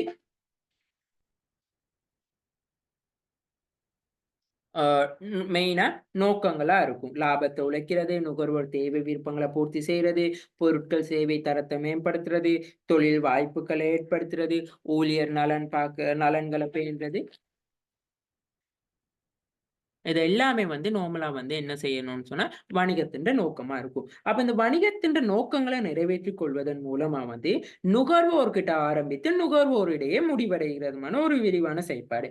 அது என்ன நுகர்வோர்ட்ட எப்படி ஆரம்பிச்சு நுகர்வோர்ட்டே முடியுதுன்னு சொன்னா, நாங்க ஒரு வணிகத்துல வந்து உற்பத்தியாளனா இருக்கிற சந்தர்ப்பத்துல இன்னொரு சந்தர்ப்பத்துல நாங்க நுகர்வோரா மாறலாம். உதாரணத்துக்கு சொல்ல போனா நான் ஒரு ஸ்கூல்ல டீச்சரா இருக்கிற சந்தர்ப்பத்துல வந்து, நான் மார்க்கெட்க்கு போயிட்டு நான் ஒரு பொருட்கள் வாங்குனா, நான் ஒரு நுகர்வோர். நான் வந்து ஹாஸ்பிட்டல்ல ஒரு வைத்தியரா இருக்கிற சந்தர்ப்பத்துல வந்து, நான் வந்து ஒரு இன்சூரன்ஸ் கம்பெனில போயிட்டு ஒரு காப்புறுதி சேவை பெற்றுக்கொண்டா, நான் ஒரு நுகர்வோர். ஸோ அதே மாரி அதுதான் இந்த நுகர்வோர்லயே ஆரம்பிச்சு, நுகர்வோர்லயே முடிவடைகின்ற ஒரு விரிவான செயற்பாடு. இப்ப மார்க்கெட்டிங்ன்னு சொன்னா, ஓகே இதுதான் மார்க்கெட்டிங்ல இவ்வளவு தான் ஃபங்ஷன்ஸ் இருக்கான்னு சொல்லி கேட்டா, இல்ல. அது வந்து எங்களுக்கு சொல்ல முடியாது. இவ்வளவு தான் தொழிற்பாடுகள்னு சொல்லி சொன்னா, இல்ல. அத விட எக்கச்சக்கமான நிறைய ஃபங்ஷன்ஸ்ங்க வந்து காணப்படுதுன்னு சொல்லி சொல்ல முடியும். அப்ப நாங்க சந்தைப்படுத்தல்னு சொல்லி சொன்னா வந்து என்னதுன்னு சொல்லி எங்களுக்கு வந்து Flipkartலன்னு சொல்லி சந்தைப்படுத்தல்ட மெயின் தந்தை அதாவது சந்தைப்படுத்தல்ட தந்தைன்னு சொல்லி சொல்லுவோம் அவர. Flipkartல. அப்படி இல்லாட்டி அமெரிக்கன் மார்க்கெட்டிங் அசோசியேஷன் சொல்லி அதாவது வந்து AMAன்னு சொல்லி சொல்றது. அப்ப அந்த 2 நிறுவனமும் வந்து இந்த சந்தைப்படுத்தல பத்தி சொல்லி இருக்கிறாங்க. அதாவது வந்து நாங்க முதலாவது வந்து தெரியணும் என்னதுன்னு சொல்லி சொன்னா, சந்தைப்படுத்தல்ன்னு சொன்னா தனிநபர்களினதும், குழுக்களினதும் தேவை. தனிநபர்ட தேவை என்னன்னா, எனக்கு உணவு தேவை. அது என்ற தனிநபர் தேவை. குழுக்களின்ற தேவைன்னு சொல்லி சொன்னா, ஓகே. இப்போ கேம்பஸ்ல இருக்க இந்த ESBM ஸ்டூடண்ட்ஸ்க்கெல்லாம் வந்து என்ன சொல்லணும்னா, இந்த மார்க்கெட்டிங் சப்ஜெக்ட்ட பத்தி படிச்சு கொள்ளணும். அது குழுவுண்ட தேவையா இருக்கும். அப்ப தனிநபரா இருக்கலாம், குழுக்களோட தேவை விருப்பங்களை நிறைவேற்றிக் கொள்வதற்காக தேவையான பெருமானம் உள்ளனா ஒரு பொருளோ சேவையா இருக்கலாம். அதுக்கு ஒரு பெறுமதி இருக்கும். நெல்லுன்னு சொல்லக்குள்ள வந்து அது ஒரு உற்பத்தி பொருள். அந்த நெல்ல வந்து நாங்க சோறாக்கும் பொழுது அதுக்கு ஒரு பெறுமதி ஒண்ணு உருவாகுது. நெல்லா இருக்கக்குள்ள காணப்பட்ட ஒரு விலையும், அந்த நெல் வந்து சோறாக்கப்பட்ட பின் காணப்படுகின்ற விலையும் வந்து டிஃபரெண்ட்டா இருக்கும். அதுதான் பெறுமதி ஒண்ணு வந்து பெருமானம் ஒன்று உருவாகுதுன்னு சொல்லி சொல்றோம். அந்த பொருட்கள் சேவையை வந்து உருவாக்குறதுக்கு முன்வைத்தல்னு சொல்லி சொல்றது. அப்ப தனிநபர் குழுக்கண்ட தேவை விருப்பங்களை நிறைவேற்றதுக்காக வந்து தேவையான பெருமானம் ஒன்று உள்ள பொருள் அல்லது சேவையை வந்து உருவாக்குதல். முன்வைக்கிறது. சுதந்திரமான வேறொருவரை கொண்டு பரிமாற்றம் செய்தல். அப்ப நாங்க ஒரு பொருள ஒண்ணு உருவாக்குறோம். அப்படி இல்லாட்டி அத முன்வைக்கிறோம். நாங்க உற்பத்தி செஞ்சு சந்தையில முன்வைக்கிறது. அது இல்லாட்டி சுதந்திரமாக வேறு ஒருவரை கொண்டு பரிமாற்றல். ஓகே. இப்ப நான் உற்பத்தி பொருள் செஞ்சுட்டேன். இப்ப விவசாயியே வந்து அரிசிய வந்து விற்பனை செய்வான்னு கேட்டா இல்ல. விவசாயி அந்த தொழிற்சாலைகளுக்கு அனுப்பி, அரிசி ஆலை தொழிற்சாலைகளுக்கு அனுப்பி, சாரி விவசாயி வந்து விவசாயம் செஞ்சு, நெல் அறுவடை செஞ்சு, அத ஆலைகளுக்கு அனுப்பி அரிசியாக்கி அத இன்னொருத்தர் மூலமா தான் எங்களுக்கு வந்து கிடைக்குது. அப்படி இல்லாட்டி டைரக்ட்டா விவசாயியே வந்து எங்களுக்கு தரக்கூடிய சான்ஸும் இருக்கு. 100க்கு 90% ப்ராசஸிங் வந்து இன்னொருவர் மூலமா தான் எங்களுக்கு கிடைக்குது. இப்ப மரக்கறி வந்து இப்ப மரக்கறி நுவரெலியாவுல மரக்கறி யாரோ உற்பத்தி செஞ்சு, யார் மூலமாவோ தான் எங்களுக்கு ஃபுட் சிட்டியோ, அப்படி இல்லாட்டி பெட்டாலயோ, எங்கேயோ ஒரு கடையில வந்து நாங்க மரக்கறிகள பெற்றுக்கொண்டோம். யாரோ உற்பத்தி செஞ்ச மரக்கறியா. அதத்தான் சொல்றோம். சுதந்திரமாக வேறொருவரை கொண்டு பரிமாற்றம் செய்வதற்கான சமூக ரீதியான செயல்முறை. இதை ஏன் நாங்க சோசியல் ஃபங்ஷன்னு சொல்லி சொல்றோம்னா, சமூக ரீதியான செயல்முறைன்னு ஏன் நாங்க அத சொல்றோம்னு சொல்லி சொன்னா, அதாவது வந்து இப்ப இந்த ஃபங்ஷன் வந்து இது எந்த இண்டிவிஜுவல் ஃபங்ஷன்ஸ் இல்ல. நான் இந்த மார்க்கெட்டிங்ல வந்து உற்பத்தி செய்றது வந்து ஒருத்தர். அத வந்து அறுவடை செய்றது இன்னொருத்தர். அத வந்து பரிமாற்றம் செய்றது ஒருத்தர். விற்பனை செய்றது ஒருத்தர். நுகர்றது ஒருத்தர். வாங்குறது ஒருத்தர். இப்ப அரிசிய வந்து நீங்க வாங்கிட்டு வந்து நீங்க சமைக்கக்கூடிய நீங்க சமைப்பீங்க. அப்படி இல்லாட்டி வீட்ல அம்மா, அப்பா சமைக்கலாம். சோ அதுதான் சொல்றாங்க. ஒரு சமூக ரீதியான செயல்முறையா தான் காணப்படும். சோ இதுக்குள்ள நீங்களே தான் உற்பத்தி செஞ்சு, நீங்களே தான் அந்த அரிசிய அறுவடை செஞ்சு, நீங்களே தான் என்ன சமைச்சு சாப்பிடணுங்கிறது வந்து சாப்பிடுறங்கிற செயற்பாடு வந்து ரொம்ப குறைவா தான் இருக்கும். அப்ப நல்லா ஞாபகம் வச்சுக்கொள்ளுங்க. Flipkartல என்ன சொல்றாருன்னு சொல்லி சொன்னா, இப்ப நான் ஓவராலா சம்மரைசிங்க்கு வாரேன். ஒரு தனிநபர் அப்படி இல்லாட்டி குழுக்கண்ட தேவை விருப்பங்கள நிறைவு செய்றதுக்காக வந்து தேவையான பெருமானமுள்ள ஒரு பொருள் சேவையை உருவாக்கி முன்வைக்கிறது. அதோட சுதந்திரமா வேறொருவரை கொண்டு பரிமாற்றம் செய்வதற்கான ஒரு சமூக ரீதியான ஒரு செயல்முறையை தான் சந்தைப்படுத்தல்னு சொல்லி சொல்றோம். 1 மினிட்.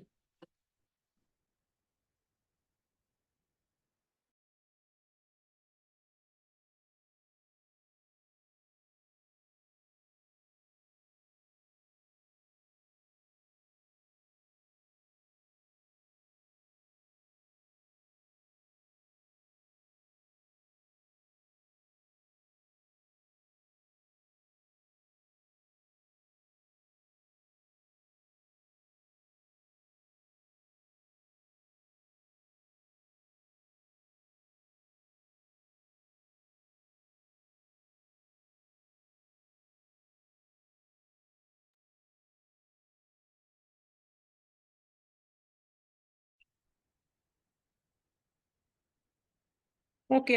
அடுத்தது வந்து பார்ப்போம். இந்த அமெரிக்கன் சான்றுப்படுத்திய நிறுவனம் என்ன சொல்லுதுன்னு சொன்னா, தனிநபர் மற்றும் அமைப்பின் நோக்கங்களை நிறைவேற்றுவதற்கு. தனிநபர் மற்றும் அமைப்பின் நோக்கம்னு சொன்னா, இப்ப எந்த தனிநபர் நோக்கம் என்னது? நான் தரமான பொருள் சேவையை பெற்றுக்கொள்வது வந்து அது எந்த தனிநபர் நோக்கம். அமைப்புன்ற நோக்கம்னா என்னது? நான் முதல்ல சொன்ன மாரி லாபத்தை உச்சப்படுத்திக் கொள்வது, சந்தையில நிலைத்து நிற்கிறது, வேலை வாய்ப்பு வழங்குறது அமைப்பின் நோக்கம். அப்ப தனிநபர் மற்றும் அமைப்பின் நோக்கங்களை நிறைவேற்றுவதற்காக பரிமாற்றம் செய்வதற்கு, அதாவது டிரான்ஸ்ஃபர் செஞ்சு கொள்ள. பரிமாற்றம்னா நான் சொன்னேன் தானே, ஏதேனும் பொருள் அல்லது சேவை ஒன்றை ஒரு நபரிடமிருந்து இன்னொரு நபருக்கு பரிமாற்றப்படுகின்ற செயற்பாடைத்தான் பரிமாற்றம்னு நாங்க சொல்லுவோம். அப்ப பரிமாற்றம் செய்வதற்கான எண்ணங்கள், அதாவது தாட்ஸ்.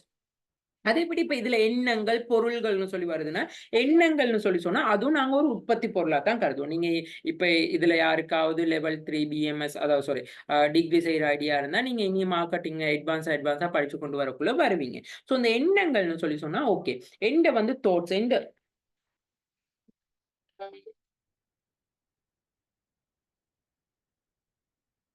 அதாவது வந்து சந்தையில வந்து ஒரு முன்வைக்கப்படுகின்ற ஒரு ஒரு விஷயத்த தான் எண்ணங்கள்னு சொல்றது. இப்போ உதாரணத்துக்கு வந்து நாங்க சொல்லுவோம் வந்து, ஓகே, சாப்பிடுறதுக்கு முன்னுக்கு நாங்க கை கழுவணும். அது ஒரு எண்ணம். ஸோ முடியுமான மட்டும் நாங்க என்ன சொல்றது? கிரீன் புரொடக்ஷன், அதாவது என்ன சொல்றது?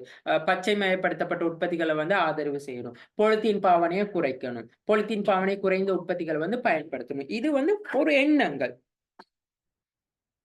அதாவது சந்தையில முன்வைக்கப்படுகின்ற உற்பத்தி தொடர்பா வந்து உற்பத்தியாளருக்கு மேலும் சந்தைப்படுத்தக்கூடிய முறை தொடர்பான சிந்தனையை தான் நாங்க எண்ணங்கள்னு சொல்லுவோம். சோ அதுக்கான உதாரணங்களும் சொல்லிட்டு நான் ஏன் இது 1.1 பாயிண்டா வந்து விளங்கப்படுத்துறேன்னா, உங்களுக்கு அதுல எந்த ஒரு விதத்திலயும் வந்து டவுட் ஒன்றும் வந்துடக்கூடாது. சரியா? அப்ப எண்ணங்கள், பொருட்கள் தெரியும் தானே, கண்ணால் தொட்டுணரக்கூடியது, பார்க்கக்கூடியது, உரிமையாளர் இருந்து பிரிக்கக்கூடியது தான் நாங்க பொருட்கள்னு சொல்லுவோம். சேவைகள்னு சொன்னா என்னது?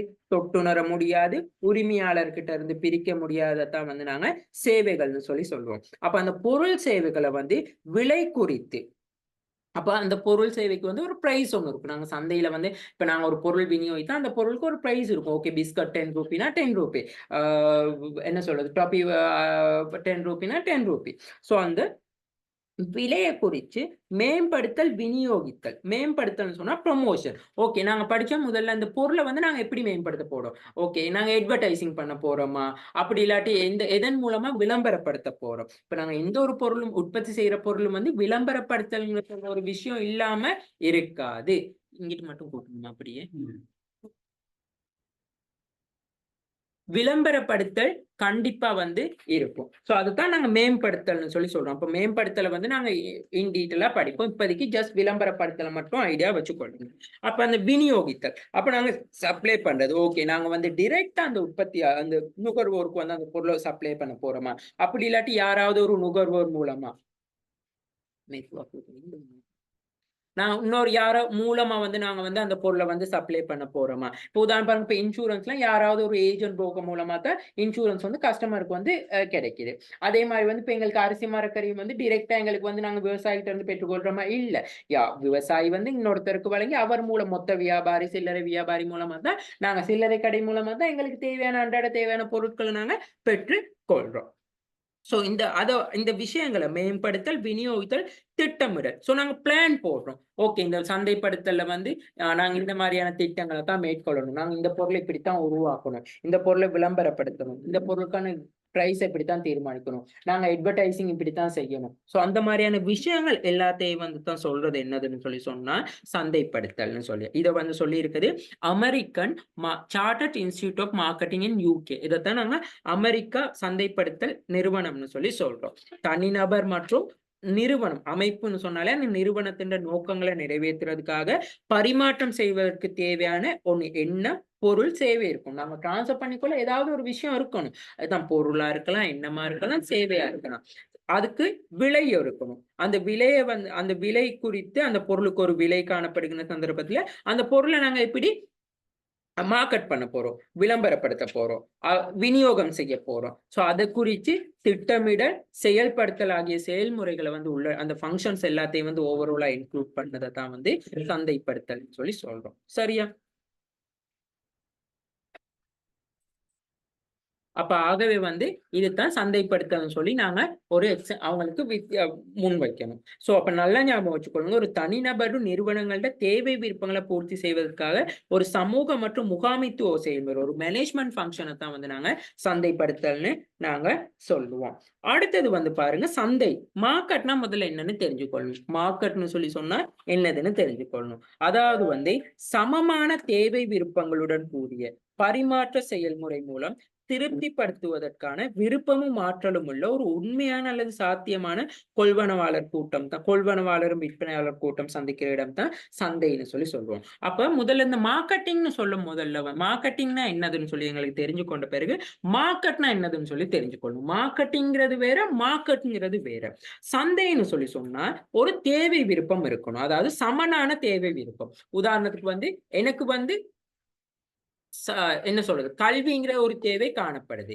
சோ அந்த கல்விங்கிற தேவை விற்பனை செய்யறதுக்கு விற்பனையாளர்கிட்ட என்ன செய்யணும், அந்த கல்வி இருக்கணும். அதாவது அவர் டீச்சிங், யாராவது டீச்சர்ஸ் இருக்கணும், அந்த சப்ஜெக்ட் படிச்சு கொடுக்குற டீச்சர்ஸ் இருக்கணும். அதைத்தான் விற்பனையாளர். அப்ப விற்பனையாளருடையும் என்னையும் சமமான தேவை விருப்பமா இருக்கணும். ஓகே, நான் வந்து ஆன்லைன்ல படிக்க ஆசை. அப்ப அந்த விற்பனையாளர்கிட்ட ஆன்லைன்ல வந்து எஜுகேஷன் பண்ற மெத்தட்ஸ் இருக்கு.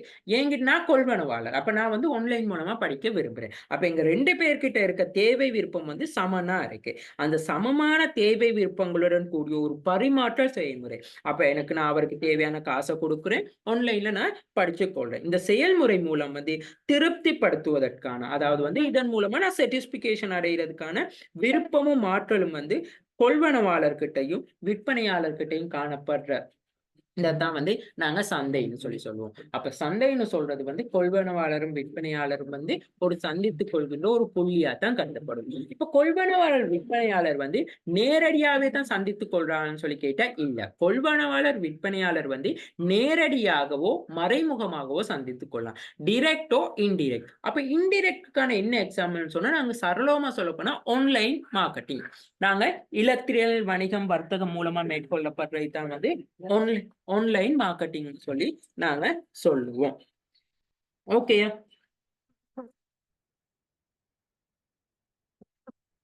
ஓகே. அடுத்த விஷயம் ஒண்ணு ஞாபகம் வச்சுக்கொள்ளணும். இந்த சந்தைய வந்து நாங்க 2 வகையா வந்து பிரிக்க முடியும். மார்க்கெட்ட வந்து 2 வகையா. ஒண்ணு வந்து நுகர்வோர் பொருள். அதாவது வந்து கன்சியூமர் குட். அடுத்தது வந்து கைத்தொழில் பொருள். அதாவது வந்து இண்டஸ்ட்ரியல் குட்ஸ்ன்னு சொல்லி. இப்ப நுகர்வோர் பொருள்னு சொன்னா கொள்வனவாளர் தங்களோட தனிப்பட்ட தேவைக்காக, குடும்ப தேவைக்காக, பொருட்கள் சேவைக்காக வந்து ஒரு டிமாண்ட ஏற்படுத்துறது. எனக்கு அரிசி தேவை, உணவு தேவை, சோப் தேவை, சன்லைட் தேவை, டூத் பேஸ்ட் தேவை, பிரஷ் தேவை, என்ன சொல்றது, வாஷிங் பவுடர் தேவைன்னு சொல்றது. அது வந்து நுகர்வு பொருள். நான் தனிப்பட்ட தேவைக்காக வந்து பெற்றுக்கொள்வது. அது நுகர்வு பொருள் சந்தைன்னு சொல்லி சொல்லுவோம். கன்சியூமர் குட்ஸ் மார்க்கெட்னு சொல்லி சொல்லுவோம். அப்ப அடுத்தது வந்து கைத்தொழில், இண்டஸ்ட்ரியல் குட்ஸ் மார்க்கெட்னு சொல்லி சொன்னா, அதாவது அந்த வணிக நிறுவனங்களுக்கு தேவையான மூலதன பொருட்கள், வளங்கள், தொழில்நுட்பங்களை பெற்றுக்கொள்றது தான் கைத்தொழில் பொருள் சேவை. இப்ப உதாரணத்துக்கு சொல்ல போனா, இப்ப எங்களுக்கு வந்து உணவு தேவை. உணவு தேவைன்னு சொல்லி சொன்னா சோறு தேவை. அது வந்து நுகர்வு பொருள் சந்தையில கிடைக்கும். அந்த உணவு வந்து உணவு வந்து உருவாக்குறதுக்கு முன்னுக்கு அது நெல்லா இருந்திருக்கும். அந்த நெல் வந்து என்ன சொல்றது, அது வந்து நாற்ற நட்டு அதை அரிசியாக்கி அறுவடை பண்ணி தான் எங்களுக்கு சோறு கிடைக்கும். அந்த நெல் நாற்று நடுறது, அந்த அறுவடை செய்யறது, அது எல்லாமே வந்து இந்த கைத்தொழில் பொருள் சந்தையில தான் நடக்கும். அப்ப அந்த நெல்லை வந்து உற்பத்தி செய்யறதுக்கு ஒரு உற்பத்தியாளர் தேவை. அந்த நெல்லை உற்பத்தி செய்யறதுக்கான ஒரு வயல் இடம் தேவை. சோ இந்த மாதிரியான ஃபங்க்ஷன்ஸ் எல்லாமே நடக்கிறது தான் கைத்தொழில் பொருள் சந்தைன்னு சொல்லி சொல்லுவாங்க. சரளமா சொன்னா வணிக நிறுவனங்களுக்கு தேவையான மூலதன பொருளா இருக்கலாம், வணிக நிறுவனம் தேவையான வளங்கள், அதுதான் நான் வயல் வெளி நிலம் அதை சொல்றேன். வளங்களா தொழில்நுட்ப தேவை. சோ அந்த மெஷின், அந்த நெல் அகற்றுறதுக்கான மெஷின்ஸ், அந்த களைகள் பிடுங்கிறதுக்கான மெஷின், அந்த மாதிரியானதுக்கெல்லாம். சோ இதுகள் வந்து ஃபங்க்ஷனா இருக்கிறது தான் கைத்தொழில் பொருள் சந்தைன்னு சொல்லி சொல்லுவோம். ஓகே. சோ இந்த விஷயங்கள தான் வந்து என்ன செய்யலாம்னு சொல்லி சொன்னா, நார்மலா வந்து அப்ப நாங்க இதுல சொல்ல வரோம். அப்ப நாங்க எங்களோட கடமை என்ன இருக்கு? இப்ப எங்களோட கொஸ்டின்ல கேட்டிருக்காங்க. முதலாவதா வந்து எங்கள்ட்ட கேட்டிருக்காங்க. நீங்க வந்து ஒரு சிறிய ஒரு பிஸ்கட் கம்பெனில வந்து இருக்கீங்க. நீங்க வேணா இடைக்கிட இந்த பிஸ்கட் கம்பெனிய பத்தியே நீங்க அதுக்குள்ள மென்ஷன் பண்ணலாம். எந்த ஒரு பிரச்சனையுமே இல்ல. இப்ப நான் வந்து அரிசிய பத்தி சொன்ன மாரி, நீங்க பிஸ்கட்ட பத்தி மென்ஷன் பண்ணலாம். அப்ப முதல்ல என்ன செய்யணும்? இப்போ முதல்ல வந்து நான் என்ன சொல்றது, எக்ஸிகூட்டிவ் சம்மரி அறிக்கையே எழுதணும். இந்த விஷயம் தான் சொல்ல போறேன்னு. அடுத்து சந்தைப்படுத்தல் என்னதுன்னு சொல்லி ஒரு சும்மா உங்களோட மொழி நடையில ஒரு விஷயத்த குறிப்பிடுறீங்க. அடுத்தது வந்து சந்தைப்படுத்தல் தொடர்பா வந்து யாராவது ஒரு ஓத்தர், அதாவது வந்து பிளிப்கார்ட்ல பத்தி சொல்லலாம், அமெரிக்கன் அசோசியேஷன் ஆஃப் அமெரிக்கன், ஏதாவது ரெண்டுல ஒண்ணு சொல்லலாம். ரெண்டையும் சொல்றதுனாலும் பிரச்சனை இல்லை. அது உங்களோட எக்ஸாம் டைமை பொறுத்து பேஸ் பண்ணி செய்யலாம். 2 ஹவர் தான், 2 ஹவருக்குள்ள எத்தனை கொஸ்டின் செய்யணுங்கிறத பொறுத்து, அந்த கொஸ்டினுக்கான எவ்வளவு மார்க்ஸ் கேட்காங்கிறத பொறுத்து நீங்க டிசிஷன் எடுக்கணும். சரியா? அடுத்தது வந்து நீங்க சொல்லணும் மார்க்கெட்னா என்னதுன்னு சொல்லி சொல்றீங்க. அடுத்தது வந்து மார்க்கெட்டை வந்து எப்படி ரெண்டா டிவைட் பண்றாங்கன்னு சொல்லி சொல்றீங்க. ஸோ இது எல்லாமே வந்து மேனேஜ்மெண்ட் வந்து நீங்க டிவைஸ் பண்ணணும். இப்போ இதை எடுத்துக்கொண்டா உண்மையாலுமே வந்து இப்போ உங்களோட வந்து நீங்க ஒரு பிஸ்கட், சிறிய பிஸ்கட். ஸோ இதுல வந்து உங்களுக்கு நுகர்வு பொருள் சந்தையும் இருக்கு, கைத்தொழில் பொருள் சந்தையும் இருக்கு. அடுத்தது வந்து நாங்க என்ன செய்ய போறோம்னு சொல்லி சொன்னா, இந்த விஷயம் அதாவது வந்து நான் இந்த முதலாவது கேள்விக்கு ஆன்சர் பண்ண இந்த கொஸ்டின்களை வந்து அப்படியே நீங்க எக்ஸ்பிளைன் பண்ணி கொண்டு போகணும். தேவைனா என்ன, விருப்பம்னா என்னதுன்னு சொல்லிடலாம். ஸோ அடுத்தது நாங்க அங்கே டிமாண்டை பத்தி பார்க்கல. அதுதான் கேள்வி. கேள்வின்னு சொல்லி சொன்னா, இந்த தேவையை நிறைவேற்றிக் கொள்வதற்காக ஏற்படுகின்ற விருப்பங்களை அந்த தேவையை நிறைவேற்றிக் கொள்வதற்காக உற்பத்தி பொருள் கொள்வனவு செய்வதற்கு ஆற்றல் காரணமாக ஏற்படுற நிலைமை தான். இப்ப ஒரு பொருள் இருக்குன்னு சொல்லி சொன்னா, அந்த பொருளுக்கு தேவை இருக்கு. அந்த தேவை காரணமா அவருக்கு பல்வேறு விருப்பம் இருக்கலாம். இப்போ உதாரணத்துக்கு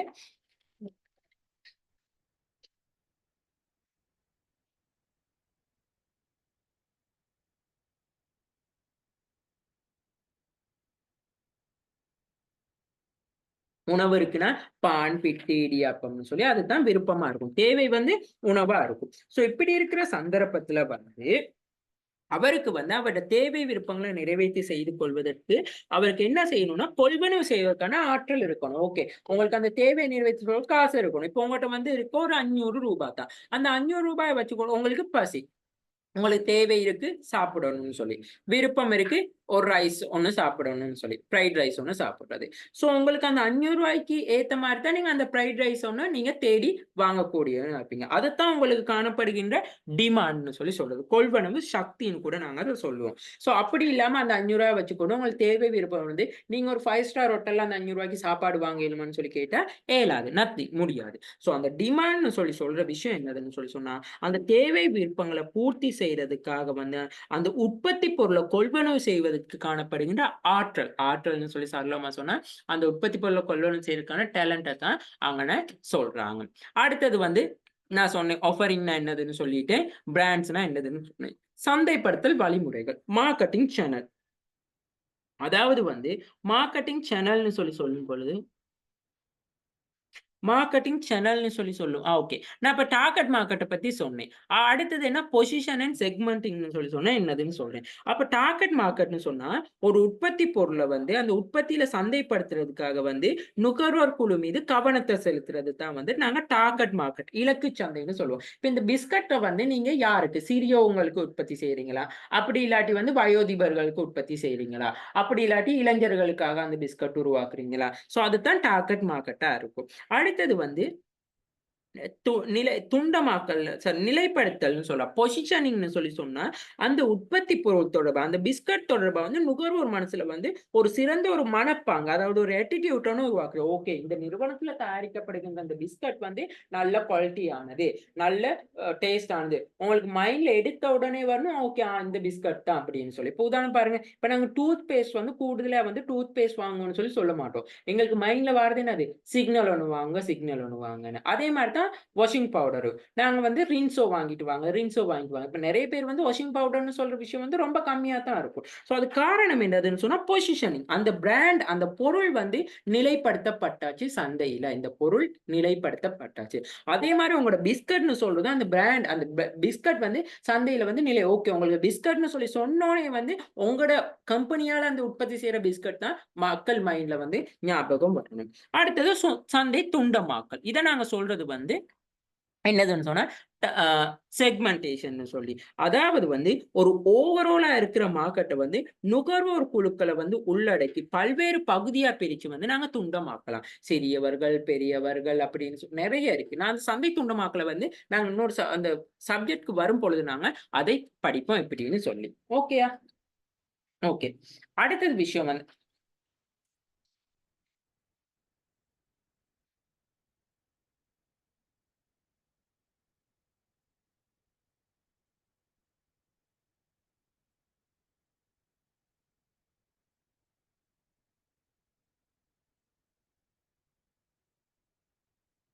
ஓகே.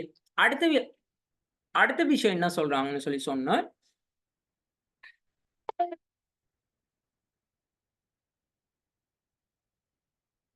ஓகே. அடுத்த விஷயம் என்ன சொல்றாங்கன்னு சொல்லி சொன்னா, ஆ என்னது நாங்க ஆஃபரிங் அண்ட் பிராண்ட பத்தி படிச்சோம். Marketing channels. அதாவது வந்து மார்க்கெட்டிங் சேனல்னு சொல்லி சொன்னா, நாங்க உற்பத்தி செய்ற இந்த பிஸ்கட்ஸ் வந்து நாங்க எந்த சேனல் எப்படி நாங்க அத டிஸ்ட்ரிபியூட் பண்றோம். ஓகே. நாங்க வந்து யாராவது ஒரு ஏஜென்ட் மூலமா நாங்க சில்லறை கடைகளுக்கு டிஸ்ட்ரிபியூட் பண்றோமா? அப்படி இல்லாட்டி அந்த உற்பத்தி செய்ற நிறுவனமே டைரக்ட்டா சில்லறை கடைகளுக்கு போயிட்டு டிஸ்ட்ரிபியூட் பண்ணுதா? அதுதான் விநியோக வழிமுறைகள் வந்து, சேவை வழிமுறைகள் வந்து, தொடர்பாடல் வழிமுறை. கம்யூனிகேஷன் பண்றது. ஓகே. நீங்க டைரக்ட்டா கஸ்டமரோட வந்து கோஆர்டினேட் பண்ணி அந்த பிஸ்கட் பத்தி ஃபீட்பேக் எடுத்துக்கொள்றீங்களா? ஓகே. நீங்க இந்த பிஸ்கட் டேஸ்ட்டா இருக்கா? என்ன மாரி நீங்க சாப்பிடுறது ஓகேயா? அப்படின்னு சொல்லி. ஸோ இது வந்து ஒவ்வொரு மாரி வேரியபிள் ஆகும்னு சொல்லி சொல்றாங்க இந்த சேனல். ஸோ இந்த மார்க்கெட்டிங் சேனல பத்தியும் நாங்க படிப்போம். இதுலயும் வந்து டைரக்ட் மார்க்கெட்டிங் இருக்கு, இன்டைரக்ட் மார்க்கெட்டிங் சேனல்னு சொல்லி இருக்கு. ஸோ அதுகளையும் இன் டீட்டெயிலா படிப்போம் உங்களுக்கு சப்ஜெக்ட்டோட. இப்போதைக்கு இதுக்கு நீங்க சொல்ல வேண்டிய விஷயத்த வந்து ஷார்ட் அண்ட் ஸ்வீட்டா இந்த மாரி சொன்னா ஓகே. அடுத்தது இம்ப்ரஷன் ஆஃப் என்கேஜ்மென்ட். நான் சொன்னது மாரி தான். அதாவது வந்து என்ன சொல்றதுன்னா, அதாவது வந்து நாங்க ஒரு இம்ப்ரஷன்ஸ்னா நாங்க இப்போ அந்த பிஸ்கட்ட வந்து நாங்க உற்பத்தி செய்யக்குள்ள எவ்வளவு தூரத்துக்கு அந்த ப்ராடக்ட்டால அவங்க இம்ப்ரஷன் ஆகுறாங்க. இம்ப்ரஷேஷன்னு சொல்லி சொல்லுவோம். ஸோ ஒரு ப்ராடக்ட் ஒண்ணு இப்ப கிட்டத்துலலாம் வந்து இப்ப நிவ்யா டைம்லலாம் கூட ஒரு சில விளம்பரங்கள் இருக்கு. எங்களுக்கு ஆர்ட் டச் ஃபுல்லான விளம்பரமா இருக்கும். அத உண்மையாலுமே அத பார்க்கக்குள்ள ஒரு ஃபீல் ஒண்ணு உருவாகும். கண்டிப்பா இப்ப நாங்களும் இந்த மாரி செய்யணுங்கிற ஒரு தாட்ஸ வந்து கொண்டு வரும். ஸோ அந்த மாரி இருக்கணும் எங்கட என்ன சொல்றதுன்னு சொன்னா, அந்த அ என்ன சொல்றது? Impression and engagement. ஊடகங்கள். அந்த நான் சொன்ன மாரி நாங்க இப்ப இந்த பிராண்ட் பண்ண இந்த பிஸ்கட்ட வந்து நாங்க எந்த ஊடகத்துல இப்ப பேப்பர்ல போட்டு நாங்க விளம்பரப்படுத்துறோமா? அப்படி இல்லாட்டி இப்ப மன்ச்சி, மெலிபன்லாம் பாருங்க. ஒரு சில ஸ்போர்ட்ஸ் ஈவென்ட்ஸ்ங்களுக்கு வந்து டீ ஷர்ட் அடிச்சு குடுக்குறாங்க. அவங்களோட கம்பெனி நேம போட்டு. ஸோ அந்த மாரி விளம்பரப்படுத்துறோமா? அப்படி இல்லாட்டி ஏதாவது ஒரு ப்ராஜெக்ட் ஒண்ணு செய்றோமா? CSR project. அதாவது இப்ப மன்ச்சி நிறுவனத்தால வந்து இப்ப நீங்க அந்த பிஸ்கட் நிறுவனம். அந்த பிஸ்கட் நிறுவனத்தால வந்து கடல் சுத்தம் படுத்துறது, அப்படி இல்லாட்டி ரோட் சுத்தம் படுத்துறது, அந்த மாரியான ஏதாவது விஷயங்கள் செய்றீங்களா? ஸோ அதுகள் தான் வந்து நீங்க அந்த மேனேஜ்மென்ட்க்கு வந்து மென்ஷன் பண்ண போறீங்க. இந்த ஃபங்ஷன வச்சு இது தான் நாங்க செய்றோம் மார்க்கெட்டிங்ல அப்படின்னு சொல்லி. அடுத்தது வேல்யூஸ் அண்ட் சர்டிஃபிகேஷன்னா என்னதுன்னு சொல்றீங்க. சப்ளை செயின்னா என்னதுன்னு, competition, exchange, transaction, relationship, marketing environment. இந்த விஷயம் எல்லாத்தையும் வந்து ஓவராலா வந்து ஒன் பை ஒன்னா சொல்லுங்க. நான் ஏற்கனவே வந்து விளங்கப்படுத்தினது தான். ஸோ அதனால அந்த விஷயத்த வந்து ஒன் பை ஒன்னா எக்ஸ்பிளைன் பண்றீங்க. ஓகே. ஸோ இந்த கொஸ்டின் வந்து எனக்கு எத்தன மார்க்ஸ்க்கு கேட்டிருக்காங்கன்னு சொல்லி தெரியாது. ஸோ நான் ஓவராலா சொன்னது வந்து நார்மலா வந்து ஒரு 20 மார்க்ஸுக்கோ அப்படி இல்லாட்டி 30 மார்க்ஸ் அப்படி இல்லாட்டி ஒரு 40 மார்க்ஸுக்கு கேட்டாலும் இந்த விஷயங்கள் எல்லாத்தையும் எழுதினாலே போதும். அத விட எக்ஸ்ட்ராவா எதுவுமே செய்ய தேவையில்ல. ஓகேயா? ஓகே. அடுத்த கொஸ்டினுக்கு போவோம். சந்தைப்படுத்தல் சூழல். ஓகேயா? சந்தைப்படுத்தல் சூழல். நாங்க படிச்சிருக்கோம். மேனேஜ்மென்ட் படிச்சிருக்கோம். மார்க்கெட்டிங் என்வைரன்மென்ட்ன்னு சொல்லி சொல்லுவாங்க. சந்தைப்படுத்தல் சூழல். அப்ப சந்தைப்படுத்தல் சூழல்ன்னு சொல்லி சொல்லும் பொழுது வந்து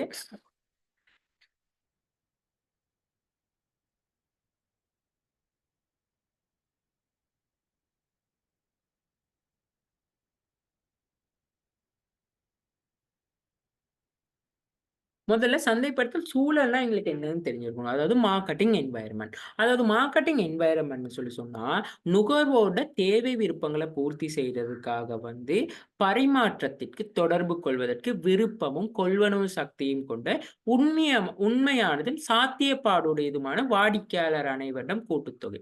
அதாவது நாங்க இப்ப சந்தைப்படுத்தல் சூழல்னு சொன்னா, வாடிக்கையாளர் மட்டுமான்னு சொல்லி கேட்டா, இங்க வாடிக்கையாளர் மட்டுமல்ல. சந்தைப்படுத்தல் சூழல்னு சொல்லி சொன்னா, நிறுவனத்தோட வந்து நேரடியாகவோ, அப்படி இல்லாட்டி மறைமுகமாகவோ எவ் தொடர்பு கொள்ளக்கூடிய அனைத்து விதமான காரணிகளையும் வந்து சந்தைப்படுத்தல் சூழல் காரணிகள்னு சொல்லி சொல்லுவோம். சரியா? ஸோ அப்ப இந்த சந்தைப்படுத்தல் சூழல் வந்து எப்படி இருக்கும்னு சொல்லி சொன்னா, பரந்த சூழல். அதாவது வந்து தொழில்பாட்டு சூழல், பரந்த சூழல் என 2 வகைப்படும். தொழில்பாட்டு சூழல்னு சொல்லி சொன்னா, அத நாங்க சொல்றது வந்து வொர்க் டாஸ்க்ன்னு. அதாவது வொர்க் என்வைரன்மென்ட்ன்னு சொல்லி சொல்லுவோம். வேலை சூழல்னு கூட நாங்க அத சொல்லுவோம். பரந்த சூழல்னு சொல்லி சொன்னா, அத நாங்க மேக்ரோ என்வைரன்மென்ட்ன்னு சொல்லி சொல்லி சொல்லுவோம். அப்படி இல்லாட்டி ஜெனரல் என்வைரன்மென்ட்ன்னு சொல்லி சொல்லுவோம். ஸோ பரந்த சூழல்னா, நாங்க புறச்சூழல்னு கூட சொல்லுவோம். அப்ப இந்த 2 வகையா நாங்க பிரிச்சு கொள்ள முடியும்னு சொல்லி சொல்றாங்க. ஸோ, அப்ப இந்த தொழில்பாட்டு சூழலுக்குள்ள யார் யார் இருக்கான்னு சொல்லி சொன்னா, வழங்குனர்கள், விநியோகஸ்தர், சந்தைப்படுத்துனர், இலக்கு வாடிக்கையாளர்கள் தான். சரியா? பரந்த சூழல்ல தான் வந்து என்னதுன்னா, பொருளாதார சூழல் அந்த பெஸ்டல் அனலைசிஸ்ன்னு சொல்லி நாங்க அசைன்மென்ட் செய்யக்குள்ள நாங்க டிஸ்கஷன் பண்ணியிருக்கோம். ஸோ அதுல காணப்படுகிற தொழில்நுட்ப சூழலா இருக்கலாம், அரசியல் சூழல், சட்டம் சூழல், சமூக சூழல், இந்த சூழல் எல்லாத்தையும் உள்ளடக்கியதா காணப்படும்னு சொல்லியிருக்கோம். அப்ப நாங்க இந்த சூழல் காரணியை எடுத்துக்கொண்டா, இந்த புறச்சூழலை தான் பேரின சூழல் காரணின்னு கூட சொல்லுவோம். அகச்சூழலுக்குள்ள தான் வாரது தான் என்னதுன்னு சொன்னா, அந்த வேலை சூழல் காரணியும் வருது. முதல்ல நாங்க இந்த சூழல் காரணிய வந்து ஒரு ஒன் வியூல வந்து நாங்க பார்த்துக்கொள்வோம்.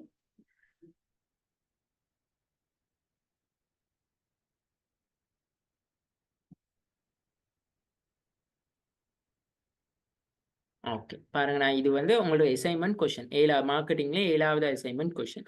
பாருங்க சூழல், வணிக சூழல் எடுத்துக்கொண்டா வந்து நாங்க என்ன சொல்லுவோம்னா, அகச்சூழல், புறச்சூழல்னு சொல்லி நாங்க எடுத்துக்கொள்வோம். சரியா? அகச்சூழல், புறச்சூழல். புறச்சூழல தான் வந்து நாங்க அந்நிய சூழல், பேரின சூழல்னு கூட நாங்க சொல்லுவோம். அதாவது வந்து பாருங்க, இந்த அந்நிய சூழல்னு இந்த அகச்சூழலுக்குள்ள வந்து யாரு வாரான்னு சொன்னா, உரிமையாளர், முகாமையாளர், ஊழியர், நிறுவனம் இதுகள் எல்லாமே வந்து அகச்சூழல். அதாவது நிறுவனத்தோட வந்து நேரடியாக தாக்கம் செலுத்தக்கூடிய சூழல் காரணிகள் தான் அகச்சூழல்னு சொல்றது. அந்நிய சூழல்னு சொன்னா, அது எங்களுக்கு கிட்டிய சூழல் காரணின்னு கூட நாங்க சொல்லுவோம். அதாவது நுகர்வோரா இருக்கலாம், வழங்குனர்களா இருக்கலாம், போட்டியாளர்கள், வழங்குனர்னா சப்ளையர்ஸ், நுகர்வோர்னா கன்சியூமர். சந்தையில் பிரவேசிக்க எதிர்பார்க்கும் புதிய வணிகங்கள். அதாவது நியூ என்ட்ரியா எதிர்பார்க்கக்கூடிய வணிகங்கள். இப்ப நீங்க வந்து ஒரு சோப் உற்பத்தி செய்றீங்கன்னு சொன்னா, புதுசா ஒரு வணிகம் சோப் உற்பத்தி செய்ய எதிர்பார்த்து கொண்டிருக்குன்னா, அதுதான் சந்தையில் பிரவேசிக்க எதிர்பார்க்கும் புதிய வணிகர்கள்னு சொல்றது. போட்டி பொருள்னா, இப்ப நீங்க சன்லைட் சோப் உற்பத்தி செய்றீங்கன்னா, உங்களுக்கு எதிரா போட்டி பொருள் வந்து லைபோயோ, அ என்ன சொல்றது? அந்த மாரியான சோப்புங்க. இப்ப அ போட்டி பொருள், காம்படிட்டிவ் குட்ஸ்ன்னு சொல்றது. அதுதான் போட்டியாளர்கள். அப்ப போட்டியாளர்கள்ன்னு போட்டியாளர்கள்ன்னு வேற, போட்டிப்பொருள் உற்பத்தியாளர் வேற. போட்டிப்பொருள் உற்பத்தியாளர்ன்னு சொன்னா, நீங்க உற்பத்தி செய்ற பொருளுக்கே வந்து எகெயின்ஸ்ட் ஆன பொருள உற்பத்தி செய்றவங்க. போட்டியாளர்ன்னு சொன்னா, ஓகே நாங்க சோப்புக்கு பதிலா ஷெம்போவும் குடுக்கலாம். உதாரணம் சோப்புக்கு பதிலா ஃபேஸ் வாஷையும் குடுக்கலாம். அதுதான் வந்து போட்டியாளர்கள்ன்னு சொல்றது. போட்டிப் பொருள் உற்பத்தியாளர்னா, நீங்க உற்பத்தி செய்ற போட்டிப் பொருளுக்கு எகெயின்ஸ்டா, நீங்க செம்போ உற்பத்தினா, உங்களோட செம்போக்கு எகெயின்ஸ்டா இன்னொரு செம்போ வந்து உற்பத்தி செய்றது. இன்னொரு செம்போ அந்த மாரி.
ஓகேயா? ஸோ அப்ப இந்த சூழல் காரணிகளை வந்து நாங்க வந்து சூழல் காரணிகளை வந்து பின்வருமாறு பிரிச்சு கொண்டு பேரின சூழல் காரணிகள், பொருளாதார சூழல், அரசியல், சட்டச்சூழல், மக்கள் சூழல், அஹ் தொழில்நுட்ப சூழல், இயற்கை சூழல் வந்து ஃபெஸ்டல் மெத்தட்ல வந்து இருக்கு. ஸோ இந்த சூழல் காரணிகள் எல்லாமே வந்து கண்டிப்பா வந்து நாங்க தெரிஞ்சு வச்சுக்கொள்றது அவசியம் இந்த சந்தைப்படுத்தல்ல. ஓகேயா? ஸோ அப்ப எங்களுக்கு இங்க கொஸ்டின் வந்து கேட்டிருக்காங்க பாருங்க. சந்தையினை உணர்ந்து கொள்ள சந்தைப்படுத்தலில் வெளிப்புற சூழல் சந்தைப்படுத்துவதற்கு உதவுதுன்னா அது எவ்வேளையிலும் அவர்களுக்கு உதவியா உள்ளது. அப்ப இங்க வந்து வெளிப்புற சூழலை பத்தி மட்டும்தான் கேட்டிருக்காங்க. அப்ப நாங்க முதலாவது வந்து நான் ஓவராலா சூழலை பத்தி சொல்றேன். நாங்க இந்த கொஸ்டினுக்கு வந்து இந்த வெளிப்புற சூழல் இந்த பேரின சூழல் காரணியை மட்டும்தான் நாங்க மென்ஷன் பண்ணணும். அப்ப இந்த சூழல் காரணியை எடுத்துக்கொண்டா நிறுவனத்தால் காணப்படுகின்ற தாக்கத்தை ஏற்படுத்துகின்ற குழுவத்தை நாங்க அகச்சூழல்னு சொல்லி சொல்லுவோம். இந்த வணிகத்துல வந்து நேரான தாக்கத்தை ஏற்படுத்தக்கூடிய காரணிகள் தான். சோ நேரான தாக்கத்தை ஏற்படுத்தக்கூடிய சூழல் காரணியை தான் அகச்சூழல். சோ அந்த அகச்சூழல் காரணியை நாங்க கண்டு கொள்றதன் மூலமா பலம் பலவீனம் ஸ்ட்ரென்த்தையும் வீக்னஸையும் வந்து எங்களுக்கு ஐடென்டிஃபை பண்ணிக்கொள்ள முடியும். உதாரணத்துக்கு வந்து உரிமையாளர் இருந்தா அவர் தேவையான முதலீடு செஞ்சிருக்கிறாரா, லாபம் நட்டம் ஏற்கும் பிரிவினர் அவங்களைத்தான் உரிமையாளர்னு சொல்லி சொல்றது. முகாமையாளர் வணிக திட்டத்தை தயாரிக்கிறது, தீர்மானம் எடுக்கிறது எல்லாமே. ஊழியர்னு சொல்லி சொன்னா அந்த வணிகத்துல வந்து தொழில் புரியப்படுகின்ற நபர்களை தான் ஊழியர். நிறுவன கட்டமைப்புன்னு சொல்லி அந்த நிறுவனத்துல வந்து எப்படியான ஃபங்க்ஷன்ஸ் இருக்கு, நிறுவனத்துல என்னென்ன அதிகாரங்கள் காணப்படுது, உரிமையாளருக்கு என்ன அதிகாரம் இருக்கு, அந்த ஊழியருக்கு என்ன அதிகாரம் இருக்கு, சூப்பர்வைசருக்கு என்ன அதிகாரம் இருக்குன்னு சொல்லி அந்த நிறுவன கட்டமைப்பு வந்து காணப்படும். நிறுவன கலாச்சாரம்னு சொன்னா அந்த வணிகத்துல காணப்படுகின்ற அனைவரிடம் பகிர்ந்து அளிக்கப்படுகின்றது. அது இல்லாட்டி அடுத்த வரும் சந்ததியினருக்கு வந்து ஒப்படைக்கப்பட்டது. இப்ப அந்த நிறுவனத்துல வந்து டைம் 8 மணி டு 5 o'clock தான் ஒர்க். அது ஒரு கலாச்சாரம். வெள்ளிக்கிழமையான டி-ஷர்ட் கண்டிப்பா வேர் பண்ணணும். அது ஒரு நிறுவன கலாச்சாரம். சோ அதைத்தாங்க மென்ஷன் பண்றாங்க. அடுத்தது வந்து பாருங்க வளங்கள். ரிசோர்ஸ் எடுத்துக்கொண்டாலுமே வந்து அந்த நிறுவனத்துல காணப்படுகின்ற அதாவது ரிசோர்ஸ்னு சொன்னா நிலம், உழைப்பு, மூலதனம், முயற்சி, இது எல்லாமே வந்து வளமா தான் காணப்படுது. சரியா? அறிவுன்னு சொல்றது கூட ஒரு நிறுவனத்துல வந்து தற்காலத்துல வந்து வளமா தான் கருதப்படுதுன்னு சொல்லி சொல்றாங்க. அப்ப பாருங்க பலங்கள் பலவீனங்கள். இப்போ உரிமையாளர் எடுத்துக்கொண்டா நிறைய பேர் இருக்கிறது, அனுபவம் நிறைந்து காணப்படுதல் அதெல்லாமே பலம். அதுக்கு ஒப்போசிட்டா இருந்தா பலவீனமா இருக்கும். முகாமையாளர் எடுத்துக்கொண்டா பயிற்சி அனுபவம் காணப்படுதல், தீர்மானம் எடுக்கக்கூடிய ஆற்றல். சோ அது ஒப்போசிட்டா இருந்துச்சுன்னு சொன்னா பலவீனமா இருக்கும். ஊழியர்கள் எடுத்துக்கொண்டா சிறந்த மனப்பாங்குடன் இருத்தல், நல்ல அவங்க ஆட்டிடியூட் ஒர்க் ஆட்டிடியூட் காட்டுறது, நல்ல டேலண்டடா இருக்கிறது, பயிற்சியும் அனுபவமும் காணப்படுறது.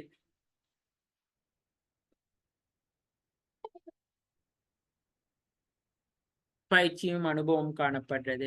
சோ இதெல்லாமே வந்து அவங்களோட பலமா காணப்படும். ஓகேயா? அடுத்தது வந்து என்ன சொல்றது? பொறுப்பு வகை கூடுறது, நல்ல மோட்டிவேட்டா செயல்படுறது. இது ஆப்போசிட்டா இருந்துச்சுன்னு சொன்னா, அது நிறுவனத்துக்கு காணப்படுகின்ற பலவீனமா இருக்கும். அந்த அகச்சூழல் காரணிக்குள்ள. சரியா? அதே மாரி இந்த நிறுவன கலாச்சாரம், நிறுவன கட்டமைப்பு, வளங்கள்னு சொல்லி சொன்னாலும், அதே மாரியான விஷயமா தான் இருக்கு. சரியா? சோ இதுதான் ஒரு நிறுவனத்துல காணப்படுகின்ற பலமா இருக்கும். அடுத்தது புறச்சூழல். இப்ப இந்த புறச்சூழல் காரணிய எடுத்துக்கொண்டோம்னு சொல்லி சொன்னா, அதுல முதலாவது வந்து வொர்க் என்வைரன்மென்ட் அந்நிய சூழல்னு சொல்லி சொல்றோம். இப்ப அந்நிய சூழல்னு சொல்லி சொன்னா, புறச்சூழலுக்கு அதாவது புறச்சூழலுக்கோட தொடர்புடையதா இருந்தாலும், பேரின சூழலோட தொடர்புடையதா இருந்தாலும், வணிகத்துல தாக்கத்தை ஏற்படக்கூடிய விசேட அமைப்பு அப்படி இல்லாட்டி விசேட குழுவத்தான் நாங்க வேலை சூழல்னு சொல்லி சொல்லுவோம். அதாவது வந்து இதுவும் வந்து வணிகத்துக்கு வந்து சாதகமான அதாவது வந்து வாய்ப்புக்களை வந்து அச்சுறுத்தல்களையும் வழங்கலாம், வாய்ப்புகளையும் வழங்கலாம். நாங்க பேரின சூழல் காரணனால எங்களுக்கு அதுல என்ன இருக்கக்கூடிய ரிசல்ட்ஸ்ன்னு சொல்லி சொன்னா, ஒண்ணு ஆப்பர்ச்சுனிட்டிஸ் ஐடென்டிஃபை பண்ணிக்கொள்ளலாம். அப்படி இல்லாட்டி த்ரெட்ஸை வந்து ஐடென்டிஃபை பண்ணிக்கொள்ள முடியும். அப்ப இந்த வேலை சூழலுக்குள்ள இருக்கிறது நுகர்வோர். அப்ப நுகர்வோர்னா யாரு? வணிகத்துக்கு பொருட்கள் சேவையை வந்து கொள்வனவு செய்யறவங்க தான். வணிகத்திடமிருந்து அவங்களோட தேவை விருப்பங்களை நிறைவேற்றி செய்து கொள்றதுக்காக வந்து பொருட்கள் சேவையை கொள்வனவு செய்பவர்கள். வழங்குனர்கள்னு சொல்லி சொன்னா யாரு? அந்த வணிகத்துக்கு தேவையான வளங்களை வந்து வழங்குற நபர்களை தான் வந்து வழங்குனர்கள்னு சொல்லி சொல்லுவாங்க. சரியா? அப்ப அவங்க தான் என்ன சொல்றேன்னா சப்ளையர்ஸ்னு சொல்லி நாங்க சொல்லுவோம். ஓகேயா? அடுத்தது வந்து நுகர்வோர். நுகர்வோர்னு சொல்லி சொன்னா, இந்த வணிகத்துல வந்து பொருட்கள் சேவையை வந்து கொள்வனவு செய்பவர்கள் தான் நுகர்வோர்னு சொல்லி நாங்க சொல்ல முடியும். வணிகத்துல வந்து பொருட்கள் சேவையை வந்து கொள்வனவு செய்பவர்கள தான் வந்து நுகர்வோர்னு சொல்ல முடியும். ஓகேயா?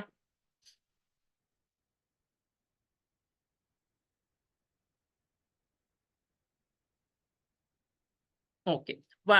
அடுத்தது வழங்குனர்ன்னு சொன்னா, அந்த வணிகத்துக்கு தேவையான வளங்களை வழங்கும் நபர்கள். இப்போ உதாரணத்துக்கு வந்து, இப்ப நாங்க ஒரு உற்பத்தி புரொடக்ஷன் நாங்க செய்றோம்னு சொன்னா, எங்களுக்கு தேவையான மூலப்பொருளா இருக்கலாம், ஊழியரா இருக்கலாம், எங்களுக்கு தேவையான மெஷினரீஸா இருக்கலாம். எல்லாமே வந்து எங்களுக்கு வழங்கக்கூடியவங்கள தான் வழங்குனர்கள். நாங்க படிச்சோம் கைத்தொழில் சந்தை. அந்த கைத்தொழில் சந்தையோட தொடர்பு படுறவங்க தான் இந்த வழங்குனர்களா இருப்பாங்க. போட்டியாளர். அப்ப வணிகம் முன்வைக்கின்ற பொருளுக்கு, சேவைக்கு சமனான உற்பத்திகளை முன்வைக்கின்றவங்கன்னு சொல்லலாம். அதாவது சமனானன்னு சொன்னா, அதோட தொடர்புடைய பொருளா கூட இருக்கலாம். இப்ப நான் சொன்ன மாரி இப்ப சன்சில்க் நாங்க உற்பத்தி செய்றோம்னா, சோப், ஃபேஸ் வாஷ் அந்த மாரி இப்ப விற்பனை செய்றோங்க.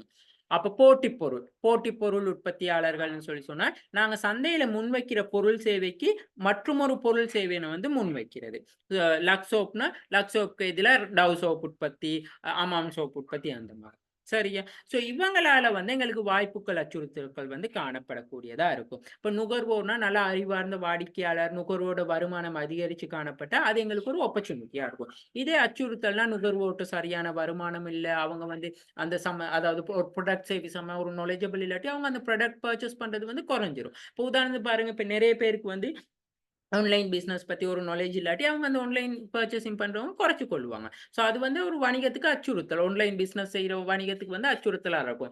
ஆன்லைன் பிசினஸ் ஸ்டார்ட் பண்ணோனே மூட வேண்டி வந்துரும். அந்த ஆன்லைன் சம்மந்தமா கஸ்டமருக்கு வந்து ஒரு நாலேட்ஜபிள் இல்லாட்டி. சப்ளையர்ஸ் பாருங்க, உரிய நேரத்துல அந்த ஆன் டைம்க்கு வந்து எங்களுக்கு தேவையான பொருட்கள், மூலப்பொருட்கள வழங்குறது, அவங்க மூலமா எங்களுக்கு டிஸ்கவுண்ட் கிடைக்கிறது. ஸோ அச்சுறுத்தல் வந்து எங்களுக்கு சப்ளையர்ஸ் வந்து நெறைய பேர் இல்லாட்டி, எங்களுக்கு ஒரு அச்சுறுத்தலா இருக்கும். ஓகே, தேவையான பொருள் வந்து எங்களுக்கு அந்த இவர்ட்ட மட்டும் ஒரே ஒரு வழங்குனர்ட்ட மட்டும் தான் இருந்துச்சுன்னு சொன்னா, அது கூட எங்களுக்கு அச்சுறுத்தல். அப்ப அவர் சொல்ற பிரைஸ்க்கு தான் வாங்கணும். அவர் சொல்ற மாரி தான் டிமாண்ட் இருக்கும். அவர் சொல்ற அமௌண்ட்ட தான் குடுக்கணும் அப்படி. ஸோ போட்டியாளர்கள் சந்தையில வந்து அவங்க வெளியேறினா, அது எங்களுக்கு ஒரு வாய்ப்பா இருக்கும் போட்டியாளர்கள். அப்படி இல்லாட்டி போட்டியாளர்கள் வந்து அவங்களோட பொருட்கள், சேவை வந்து தரமற்றதா காணப்பட்டா, அவங்களோட சேவை வந்து சிறப்பானதா இல்லாட்டியெல்லாம் அது எங்களுக்கு வாய்ப்புகளா இருக்கும். இதே அச்சுறுத்தல்னு சொன்னா புதிய போட்டியாளர்கள் உருவாகுறது. அவங்க பொருள், சேவை நல்ல தரமானதா இருக்குது, விலை குறைவா இருந்தாலும் அது எங்களுக்கு அச்சுறுத்தலா இருக்கும். அதே மாரி போட்டி பொருள் உற்பத்தியாளர்களும் அதேதான். சந்தையில பிரவேசிக்க எதிர்பார்க்கும் புதிய வணிகர்கள்னாலும், அவங்க நல்ல நாலேட்ஜா இருக்கவங்க, எக்ஸ்பீரியன்ஸா இருக்கவங்க, அவங்க நல்ல ஒரு எம்ப்ளாயி, ஒரு மேனேஜர், ஒரு ஓனர்ஷிப் நல்ல ஒரு ஸ்ட்ரென்த்தா வச்சிருக்கிறவங்கன்னு சொன்னா, அது நிறுவனத்துக்கு வந்து ஒரு என்ன நடக்கும்னு சொன்னா, அது ஒரு அச்சுறுத்தலா இருக்கும். இதே அப்படிப்பட்ட ஒரு நல்ல எக்ஸ்பீரியன்ஸ் இல்ல, ஒரு நாலேட்ஜபிள் இல்லாத மேனேஜரோ, எம்ப்ளாயீஸோ வச்சுக்கொண்டு அவங்க பிசினஸ் ஒண்ணு ஸ்டார்ட் பண்ண வாராங்கன்னு சொன்னா, அந்த மார்க்கெட்க்கு வந்து அது மூலமா எங்களுக்கு வந்து ஒரு ஆப்பர்ச்சுனிட்டீஸா தான் இருக்கும். அதாவது அது எங்களுக்கு ஒரு வாய்ப்பா தான் இருக்கும். ஓகே, இவங்களுக்கு எந்த ஒரு நாலேட்ஜும் இல்ல, எக்ஸ்பீரியன்ஸும் இல்ல. ஸோ நாங்க வந்து நல்ல டேலண்டடா இருக்கோம்ன்னு சொல்லி எங்களுக்கு ஒரு வாய்ப்பா இருக்கும். சரியா? இதுதான் வந்து அந்த டாஸ்க் என்வைரன்மென்ட் வேலை சூழல்னு சொல்றது. அடுத்தது வந்து இப்ப உங்களுக்கு அசைன்மென்ட்ல உங்களுக்கு இங்க கேட்டிருக்கிறது வந்து என்னதுன்னு சொன்னா, வெளிப்புற சூழல் காரணி. அப்ப அந்த வெளிப்புற சூழல் காரணின்னு சொன்னப்போ, முதல்ல வந்து இங்க கொஸ்டின் கேட்டிருக்காங்க. வெளிப்புற சூழல் காரணிய பத்தி எக்ஸ்பிளைன் பண்ண சொல்லி. எடுத்த உடனே வெளிப்புற சூழல் காரணிக்கு போகாம, கண்டிப்பா நாங்க என்ன செய்யணும்னு சொன்னா, இந்த சார்ட்ட வந்து முன்வைக்கணும். இந்த சார்ட்ட வந்து நீங்க மெயினா மென்ஷன் பண்ணணும். அதாவது இந்த சார்ட்ட மென்ஷன் பண்ணுங்க. இந்த வணிக சூழல்ல வந்து இந்த சார்ட்ட மென்ஷன் பண்ணுங்க. அதுக்கப்புறம் வந்து இந்த பேரின சூழல், இந்த வெளிப்புற சூழல் காரணிய மட்டும் விளங்கப்படுத்துனா ஓகே. சரியா? ஸோ அப்படி இல்லாம டைரக்ட்டா நாங்க சூழல்னா என்ன? வணிக சூழல்னா என்னது? வணிக சூழல்ல இருக்க 2 வகையான சூழல் காரணி என்னது? அகச்சூழல், புறச்சூழல். அகச்சூழல்ல தான் பலம், பலவீனம். வெளிப்புற சூழல் தான் வந்து சந்தர்ப்பம், சவால், அடையாளம் காணலாம். வெளிப்புற சூழல் காரணிக்குள்ள உள்ளடங்குற விஷயங்கள் என்னதுன்னு சொல்லி தான் நாங்க இப்ப அதுக்கு எழுத போறோம். அப்ப இந்த வெளிப்புற சூழல்னு சொன்னாலே வந்து வணிகத்தின் விரிவான சுற்றுச்சூழலுடன் அதனுடன் இணைந்து தாக்கத்தை ஏற்படுத்துறது தான் வந்து பேரின சூழல்னு சொல்றோம். இது வந்து வணிகத்தால வந்து கட்டுப்படுத்த முடியாது. கண்ட்ரோல் பண்ணவே முடியாது. அந்த சூழலுக்கு ஏற்ப தான் வணிகர்கள் வந்து என்ன செய்யணும்னா மாறிக்கொள்ள வேண்டும். அப்ப அதுல முதலாவது அரசியல், பொலிட்டிக்கல். பெஸ்டல்ல வந்து PESTO STEL வந்து Pன்னு சொன்னா பொலிட்டிக்கல்.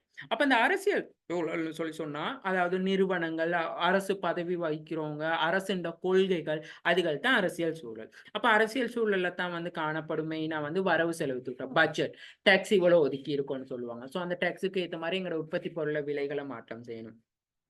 கவர்மெண்ட் வந்து என்ன செய்யுது? கவர்மெண்ட் வந்து சொல்லுது, தேர்தல் வரணையில பொருட்களுக்கு விலைய குறைக்கணும். அப்ப வணிகங்களும் வந்து என்ன செய்யணும்? அதுக்கு ஏத்த மாரி பொருட்களோட விலைய குறைக்கணும். ஸோ, அந்த அரசு சூழலுக்கு மாற்றத்துக்கு ஏற்ற மாரி தான் நிறுவனங்கள் வந்து செயற்படணும். இந்த மாரி கண்டிப்பா உதாரணங்கள் வந்து எழுதுங்க. எக்ஸாம்ல வந்து நீங்க என்ன நல்லா செஞ்சேன்னு சொன்னாலும் வேலை இல்ல. உதாரணங்கள் வந்து எழுதாட்டி உங்களுக்கு எக்ஸாம்ல மார்க்ஸ் அச்சீவ் பண்ண முடியாது. அடுத்தது சட்டச்சூழல். இதத்தான் நாங்க லீகல்ன்னு சொல்லுவோம். அதாவது அரசின்ற கட்டளை சட்டங்கள், விதிமுறைகள், சட்ட விதிகளுக்கு அமைய. இப்போ உதாரணத்துக்கு நுகர்வோர் சட்டம். நுகர்வோர் தொடர்பா 2003ஆம் ஆண்டு 9ஆம் இலக்க பாவனையாளர் அலுவல்கள் அதிகார சபை. அப்ப அந்த சட்டத்துக்கு அமைய நாங்க என்ன செய்யணும்னா, பொருட்கள் தரமானதா வைக்கணும், நுகர்வோருக்கு மலிவான விலையில பொருட்கள் விக்கணும், ஒரு பொருள் விற்பனைக்குள்ள அந்த விற்பனை சுட்டுத்துண்டுல சகல விடயங்களும் உள்ளடக்கி இருக்கணும். அந்த மாரியான சட்டங்கள வந்து குறிப்பிட்டது. இலங்கை தரச்சட்டம், தொழிலாளர் சட்ட திட்டங்கள். அப்ப வணிகத்துல வந்து தொழில் புரியிற ஊழியர்கள் வந்து மார்னிங் 8 to 5 தான் மேலதிக வேலை. 8 மணிக்கு 8 மணித்தியாலத்துக்கு அங்கால வேலை செஞ்சு அவங்களுக்கு கண்டிப்பா மேலதிக கொடுப்பனவு வழங்கணும். சனி, ஞாயிறு வந்து ஞாயிற்றுக்கிழமை போய தினங்கள்ல வந்தா டபுள் ஓட்டி குடுக்கணும். அந்த மாரியான சட்டங்கள்லாம் பின்பற்றுது. ஸோ நிறுவனங்கள் வந்து அந்த சட்ட திட்டங்களை வந்து பின்பற்றணும். அப்படி பின்பற்றாட்டி வந்து நுகர்வோரோ, அப்படி எம்ப்ளாயியோ வந்து அந்த நிறுவனத்துக்கு எதிரா கம்ப்ளைண்ட் போடக்கூடிய சான்ஸ் காணப்படும். பொருளாதார சூழல். எக்கனாமிக்கல்ன்னு சொல்லுவோம். அதாவது மக்கள்ட செயற்பாட்டு சக்திக்கு அமைய, அதாவது வந்து நாங்க இதுல பொருட்கள் விலையா இருக்கலாம், பணவீக்கம் இன்ஃப்ளூஷனா இருக்கலாம், வட்டி வீதம் இன்ட்ரெஸ்ட்டா இருக்கலாம், மொத்த தேசிய உற்பத்தி ஜிடிபின்னு சொல்லுவோம். சரியா? ஜிடிபி குரோஸ் டொமஸ்டிக் புரொடக்ஷன் மொத்த தேசிய உற்பத்தின்னு கூட நாங்க அத சொல்றது. வேலைவாய்ப்பு வொர்க் எம்ப்ளாய்மென்ட்ன்னு சொல்றது. வாழ்க்கை செலவு அதாவது வந்து நாங்க லைஃப் ஸ்டைல் காஸ்ட்ன்னு கூட நாங்க சொல்லலாம். வருமான பகிர்வு அதாவது வந்து என்ன சொல்றதுன்னு சொன்னா இன்கம் ஸ்பிரிச்சுவல் ஆகுறது.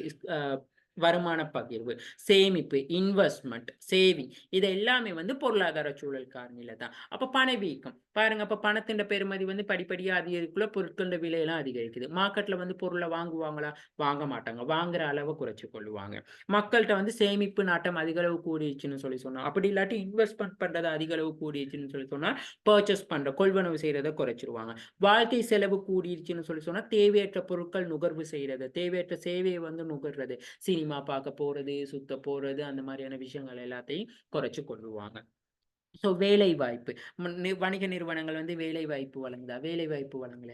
இந்த மாரியான விஷயங்கள் எல்லாம் தான் இந்த பொருளாதார சூழல் காரணில இருக்கு. ஸோ இந்த மாரியான தாக்கங்கள் வந்து சாதகமாகவும் காணப்படலாம், பாதகமாகவும் காணப்படலாம். சாதகமா காணப்படும் பொழுது வணிகங்கள் வந்து அத சரியா பயன்படுத்திக் கொள்ளணும். பாதகமா காணப்படும் பொழுது அத சரியா வந்து ரிமூவ் பண்ணி கொள்ளணும். அடுத்தது வந்து மக்கள் சூழல். பீப்பிள்ஸ்ன்னு கூட நாங்க இத சொல்லுவோம். ஸோ அதாவது வந்து சனத்தொகைன்ற அளவு, ஆண், பெண் வேறுபாடு, கல்வி மட்டம், வயது, ஏஜ், எடுகேஷன், அவங்க ஃபேமிலி, சொசைட்டி சைஸ் அது எல்லாமே வந்து நாங்க ஒரு பிசினஸ் இப்ப நாங்க ஒரு பொருள் உற்பத்தி செய்றோம்னா, ஓகே நாங்க அந்த எந்த ஏஜ் கேட்டகரிக்கு உற்பத்தி செய்றோம். ஸோ நாங்க ஒரு பொருள இப்போ நாங்க ஒரு உடை, கல்வி மட்டத்தின் அடிப்படையில் லோயர்ஸ் மார் உடுத்துற ட்ரெஸ் வேற, டீச்சர்ஸ் மார் உடுத்துறது, டாக்டர்ஸ் மார் உடுத்துறது. ஸோ அவங்களோட எடுகேஷனுக்கு படி நாங்க அந்த ஒரு பொருள வந்து பர்ச்சேஸ் பண்றதுனாலும் வந்து வித்தியாசமா இருக்கும். ஸோ அடுத்தது ஆண், பெண் வேறுபாடு. ஆண்களுக்கான பிஹேவியர்ஸ் வேறையா இருக்கலாம். பெண்களுக்கான பிஹேவியர்ஸ் நடத்தைகள் வேறையா இருக்கலாம். ஸோ அந்த ஏற்ற மாரி எங்கட பொருட்கள் சேவை வந்து காணப்படணும். தொழில்நுட்ப சூழல் டெக்னாலஜி. அதாவது தொடர்பாடல் தொழில்நுட்பம். அத நாங்க தொழில்நுட்பத்தின் பல்வேறு போக்கு வந்து வணிகத்தில வந்து பாரிய அளவு மாற்றங்கள கொண்டு வந்திருக்கு. அப்ப புதிய தொழில்நுட்பங்கள் கண்டுபிடிப்பு, இயந்திரங்கள் மேல வந்து நிறுவனங்கள் வந்து அந்த தொழில்நுட்பங்கள், இயந்திரங்கள பயன்படுத்தி உற்பத்திய வந்து அதிகரிச்சு கொள்ளணும். ஸோ அந்த மாரியான நிறைய விஷயங்கள் வந்து காணப்படுது.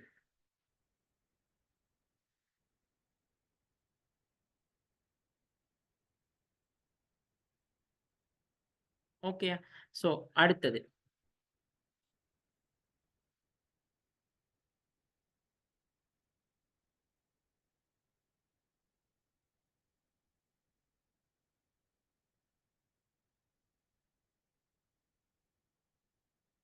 சரியா? இயற்கை சூழல். இதத்தான் நாங்க சொல்றது வந்து அ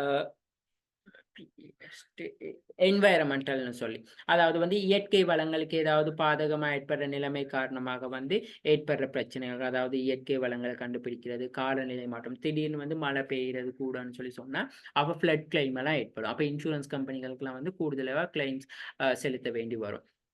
அதே மாதிரி மண் சரிவு, இயற்கை அனர்த்தங்கள் காரணமாக பொருட்கள் அழிவு, விவசாயம் வந்து மழை காரணமா விவசாயம் வந்து சீர்கேடு அடையலாம். அந்த மாதிரி நிறைய விஷயங்கள் இருக்கு. ஸோ சில ஹெவி ரெயினா இருந்தா, இடி மின்னலா இருந்தா சில மெஷின்ஸ் அதெல்லாம் பெருசா யூஸ் பண்ண முடியாது. ஸோ இப்படி இந்த காலநிலை மாற்றம், அதுகள் நிலை வந்து வணிகத்தை வந்து பாதிக்கக்கூடியதா இருக்கும். சரியா? ஸோ இதுகள் இதே மழை அதிக அளவு காணப்பட்டா என்ன நடக்கும்? மின்சார உற்பத்திக்கு வந்து இலகுவா இருக்கும். ஸோ அது தாக்கம் சாதகமாவும் இருக்கலாம், பாதகமாவும் இருக்கலாம். சமூகம் மற்றும் கலாச்சாரம். இதத்தான் நாங்க சோஷியல்ஸ்ன்னு சொல்றது. அதாவது தனிநபர்ட்ட காணப்படுகின்ற நம்பிக்கை, பெறுமதிகள், விழுமியங்கள். இப்போ ஒருத்தரோட ரிலிஜன், ஒருத்தரோட இனத்த பொறுத்து நாங்க பர்ச்சேஸ் பண்றது வேறையா இருக்கலாம். இப்ப இந்துஸ் எடுத்துக்கொண்டா ஃப்ரைடேஸ் அந்த மாரி டைம்ல என்ன சொல்றது? செவ்வாய்க்கிழமை, வெள்ளிக்கிழமையிலலாம் வந்து இப்போ அசைவம் சாப்பிட மாட்டாங்க. ஸோ அவங்களோட மத நம்பிக்கை. ஃப்ரைடேஸ் முஸ்லீம் கண்டிப்பா வந்து கோவில் இப்ப இந்த பள்ளி போவாங்க. ஸோ சண்டே ஆனா சர்ச் போவாங்க. ஸோ அவங்களோட அந்த நம்பிக்கைக்கு ஏத்த மாரி. அப்ப நாங்க அந்த பிசினஸும் வந்து அதே மாரி தான் இருக்கணும். ஓகே நாங்க இப்ப சர்ச் கூடுதலா சண்டே வந்து என்ன செய்வாங்க? ஆ கூடுதலா வாராங்க. கிறிஸ்தவர் வந்து சர்ச்சுக்கு வராங்க. இந்த சர்ச் வந்து பிசினஸ் வளாகத்துல நாங்க என்னென்ன பிசினஸ கொண்டு வர முடியும்? டெவலப் பண்றது அந்த மாரி. மரபு சம்பிரதாயங்கள். ஸோ ஓகே இப்போ வெட்டிங் ஃபங்ஷனோ அதுக்கு ஏத்த மாரி அவங்களோட கல்ச்சர்ஸ்க்கு ஏத்த மாரி வந்து ட்ரெஸ் வியர் பண்றதா, கேக்கா இருக்கலாம், ஃபங்ஷன் செய்றதா இருக்கலாம். ஸோ அந்தந்த ஏத்த மாரி வந்து பிசினஸையும் வந்து நாங்க டெவலப் பண்ணணும் அதுக்கு ஏத்த மாரி. பூகோளச் சூழல் குளோபலைசேஷன்னு சொல்றது. அதாவது வந்து பூகோளமய காரணமாக நாடுகளுக்கிடையே பொருட்கள் சேவை பரிமாற்றம். அதாவது லோக்கலா மட்டும் இல்லாம இன்டர்நேஷனல் லெவலா வந்து இந்த பொருட்கள் சேவை உற்பத்திகள் வந்து இடம்பெற்றது தான். அப்ப அது இல்லாம வந்து கலாச்சாரங்கள் மாறுபடும். ஸோ பல்வேறு பொருட்கள் சேவை உலக சந்தையில இருந்து எங்களுக்கு கிடைக்கக்கூடியதா இருக்கும். நாங்க இப்ப எக்ஸ்போர்ட், இம்போர்ட் ஏற்றுமதி, இறக்குமதிகள் வந்து அதிகரிச்சு கொள்ள முடியும். ஸோ இந்த மாதிரியான காரணிகள் காணப்படுது. பாருங்க. ஸோ இதன் மூலமா வந்து என்ன நடக்குதுன்னு சொன்னா இதன் காரணமா வந்து என்ன நடக்கும்னு சொன்னா, சர்வதேச வியாபாரங்கள், சட்டதிட்டங்களை பின்பற்றணும். வெளிநாட்டு கலாச்சாரங்கள் வந்து எங்கட நாட்ல வரும்.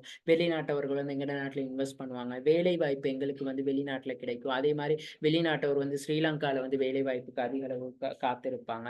ஸோ இதுதான் வந்து பேரினச் சூழல் காரணிக்குள்ள ஏற்படுற மாற்றங்களா இருக்கும். சரியா? ஸோ அப்ப இந்த கொஸ்டின்ல வந்து கேட்டிருக்கபடி சந்தையில உணர்ந்து கொள்ள சந்தைப்படுத்தலின் வெளிப்புற சூழல் வந்து சந்தைப்படுத்துவோருக்கு உதவுவதனால் அது எவ்வகையிலும் அவர்களுக்கு உதவியா இருக்கும். ஸோ அப்ப சந்தைப்படுத்தல் சூழல் காரணி மூலமா வந்து எங்களுக்கு என்னென்ன பயன்கள்னு சொன்னா?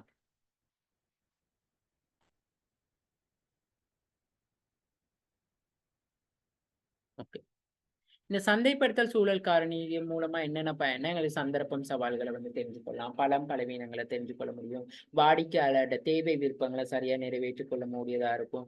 சந்தையில வந்து சிறந்த முறையில போட்டியிடக்கூடியதா காணப்படும். அதுதான் நிறைய விஷயங்கள் வந்து காணப்படுது. சரியா?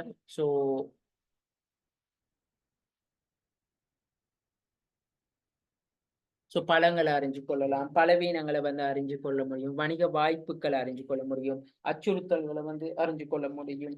இதுகள் தான் வந்து மெயினா இந்த சூழல் காரணிகளுக்குள்ள வரக்கூட எங்களுக்கு என்னென்ன நன்மைகள் காணப்படுதுன்னு சொல்லலாம். ஓகேயா? நுகர்வோரோட வாழ்க்கை பங்கு மாற்றம் அடைதல்லாம் எங்களுக்கு தெரிஞ்சு கொள்ள முடியும். கன்சியூமர் வந்து இப்ப பர்ச்சேசிங் பிஹேவியர் எப்படி இருக்கு? அந்த மாரியான விஷயங்கள வந்து எங்களுக்கு தெரிஞ்சு கொள்ளலாம். புதிய உற்பத்தி முறைகள் வந்து காணப்படுறது, என்னென்ன காணப்படுதுன்னு சொல்லி, அடுத்தது கரண்ட் ட்ரெண்ட் அதாவது நடைமுறை மாற்றங்கள் என்னதுன்னு சொல்லி, இந்த விஷயங்கள் எல்லாமே வந்து எங்களுக்கு தெரிஞ்சு கொள்ள முடியும்னு சொல்லலாம். இதுதான் வந்து வணிகச் சூழலை கற்பதனால வந்து பெற்றுக்கொள்ளப்படுகின்ற நன்மையா இருக்கும். ஓகே. அடுத்தது நிறுவனம் ஒன்றின் சந்தைப்படுத்தல் செயற்பாடில் புறச்சூழல் எவ்வாறு பாதிக்கின்றது? அதாவது புறச்சூழல் எவ்வாறு பாதிக்குன்னா, புறச்சூழல் எப்படி தாக்கம் செலுத்துதுன்னு சொல்லி. நான் அந்த சொன்ன உதாரணங்கள வச்சு நீங்க இதுக்கும் விளங்கப்படுத்திக் கொண்டு போலாம். அந்த புறச்சூழல், வெளிப்புறச் சூழல்லாம் ஒரே கொஸ்டின் தான் கேட்டிருக்காங்க. சிறிய மென்பொருள் கம்பெனி ஒன்றிற்காக சந்தைப்படுத்தல் சூழலை பகுப்பாய்வு செய்வதன் முக்கியத்துவம். அப்ப நாங்க சந்தை சூழல பகுப்பாய்வு செய்தல் முக்கியத்துவம்னு சொன்னா, அகச்சூழல வந்து பகுப்பாய்வு செய்வதன் மூலம் என்னென்ன இந்த நன்மைகள் அப்படி இல்லாட்டி முக்கியத்துவம்னு சொன்னாலே அதுதான். அப்ப இந்த மென்பொருள்ல வந்து நாங்க அகச்சூழல் இங்க சந்தைப்படுத்தல் சூழல்னே சொல்லிட்டாங்க. அப்ப நாங்க இங்க வந்து அகச்சூழலையும் டிஸ்கஸ் பண்ணணும், புறச்சூழலையும் டிஸ்கஸ் பண்ணணும். அதுக்குள்ள வர வேலை சூழலையும் டிஸ்கஸ் பண்ணணும். அப்போ ஒவ்வொரு சூழல்லையும் வந்து நாங்க வந்து அந்த சூழலையும் வந்து என்ன செய்யணும்னு சொன்னா, பகுப்பாய்வு செய்வதன் மூலம் என்னென்ன முக்கியத்துவம். இப்ப அகச்சூழல பகுப்பாய்வு செய்வதன் மூலம் வந்து எங்களுக்கு கிடைக்கக்கூடிய நன்மைகள். அதாவது அகச்சூழலை பகுப்பாய்வு செய்வதன் மூலம் இந்த விஷயங்களை வந்து எங்களுக்கு பலவீனங்களை தெரிஞ்சுக்கொள்ளலாம். அப்ப என்னென்ன மாதிரியான பலங்கள் தெரிஞ்சுக்கொள்ள முடியும், பலவீனங்கள் என்னென்ன வந்து தெரிஞ்சுக்கொள்ள முடியும். ஸோ முகாமையாளர் என்ன பலங்களை தெரிஞ்சுக்கொள்ளலாம், பலவீனத்தை தெரிஞ்சுக்கொள்ளலாம். ஸோ அப்படித்தான் அந்த விஷயங்களை வந்து எழுதணும். அடுத்தது தொழிலுரிமையாளருக்கு தீர்மானங்களை எடுப்பதற்கு சந்தைப்படுத்தல் சுற்றாடல், அதாவது சந்தைப்படுத்தல் சூழல் வந்து எவ்வாறு முக்கியத்துவம் பெறுது. அப்ப நாங்க சந்தைப்படுத்தல் சூழல்னா என்ன எழுதணும், சந்தைப்படுத்தல் சூழலுக்குள் உள்ளடங்குற விஷயங்கள் எழுதணும். அதுக்கு அடுத்து வந்து அதன் எவ்வாறு முக்கியத்துவம் பெறுது. ஓகே, நாங்க இப்ப போட்டி சூழலை நம்ம காணலாம், வாய்ப்புகளை ஐடென்டிஃபை பண்ணி கொண்டு கொள்ளலாம். இப்போ சந்தையில முன்னிலையில நிக்கிறதுக்கு வந்து சரியான தந்திரோபாயங்களை பின்பற்ற முடியும், சிறந்த பொருள், தரமான பொருள் சேவையை சந்தைக்கு முன்வைக்க முடியும். ஸோ அந்த மாதிரியான விஷயங்களை வந்து வாடிக்கையாளர் திருப்தி அதிகரிச்சு கொள்ள முடியும். ஸோ இந்த விஷயங்களை வந்து நீங்க இங்கே கொண்டு வரணும். ஓகேயா? ஸோ அடுத்தது தொழிலுரிமையாளர் வந்து சந்தைப்படுத்தல் சூழலின் முக்கியத்துவம். இதுவும் அதே மாதிரியான கொஸ்டின் தான். ஓகேயா? ஸோ இந்த மாதிரியான கொஸ்டின் தான் வந்து இங்கே சொல்லியிருக்காங்க. அப்போ ஓவராலா சந்தைப்படுத்தல் சூழலை பத்தி நாங்க பார்த்துட்டோம். சரியா? ஓகே. அப்ப அடுத்த செஷன்ல வந்து நாங்க பார்ப்போம். என்னதுன்னு சொன்னா சந்தைப்படுத்தல் சூழல் பகுப்பாய்விட முக்கியத்துவங்களும் அதாவது வந்து சந்தைப்படுத்தல் தகவல் முறைமை முகாமை செய்தல், அதாவது சந்தைப்படுத்தல் ஆய்வுனா என்னது, சந்தை ஆய்வும் அடுத்தது வந்து இந்த இலக்கு சந்தைப்படுத்தல் அந்த விஷயங்களை வந்து நாங்க பார்த்துக்கொண்டு போவோம். ஓகேயா?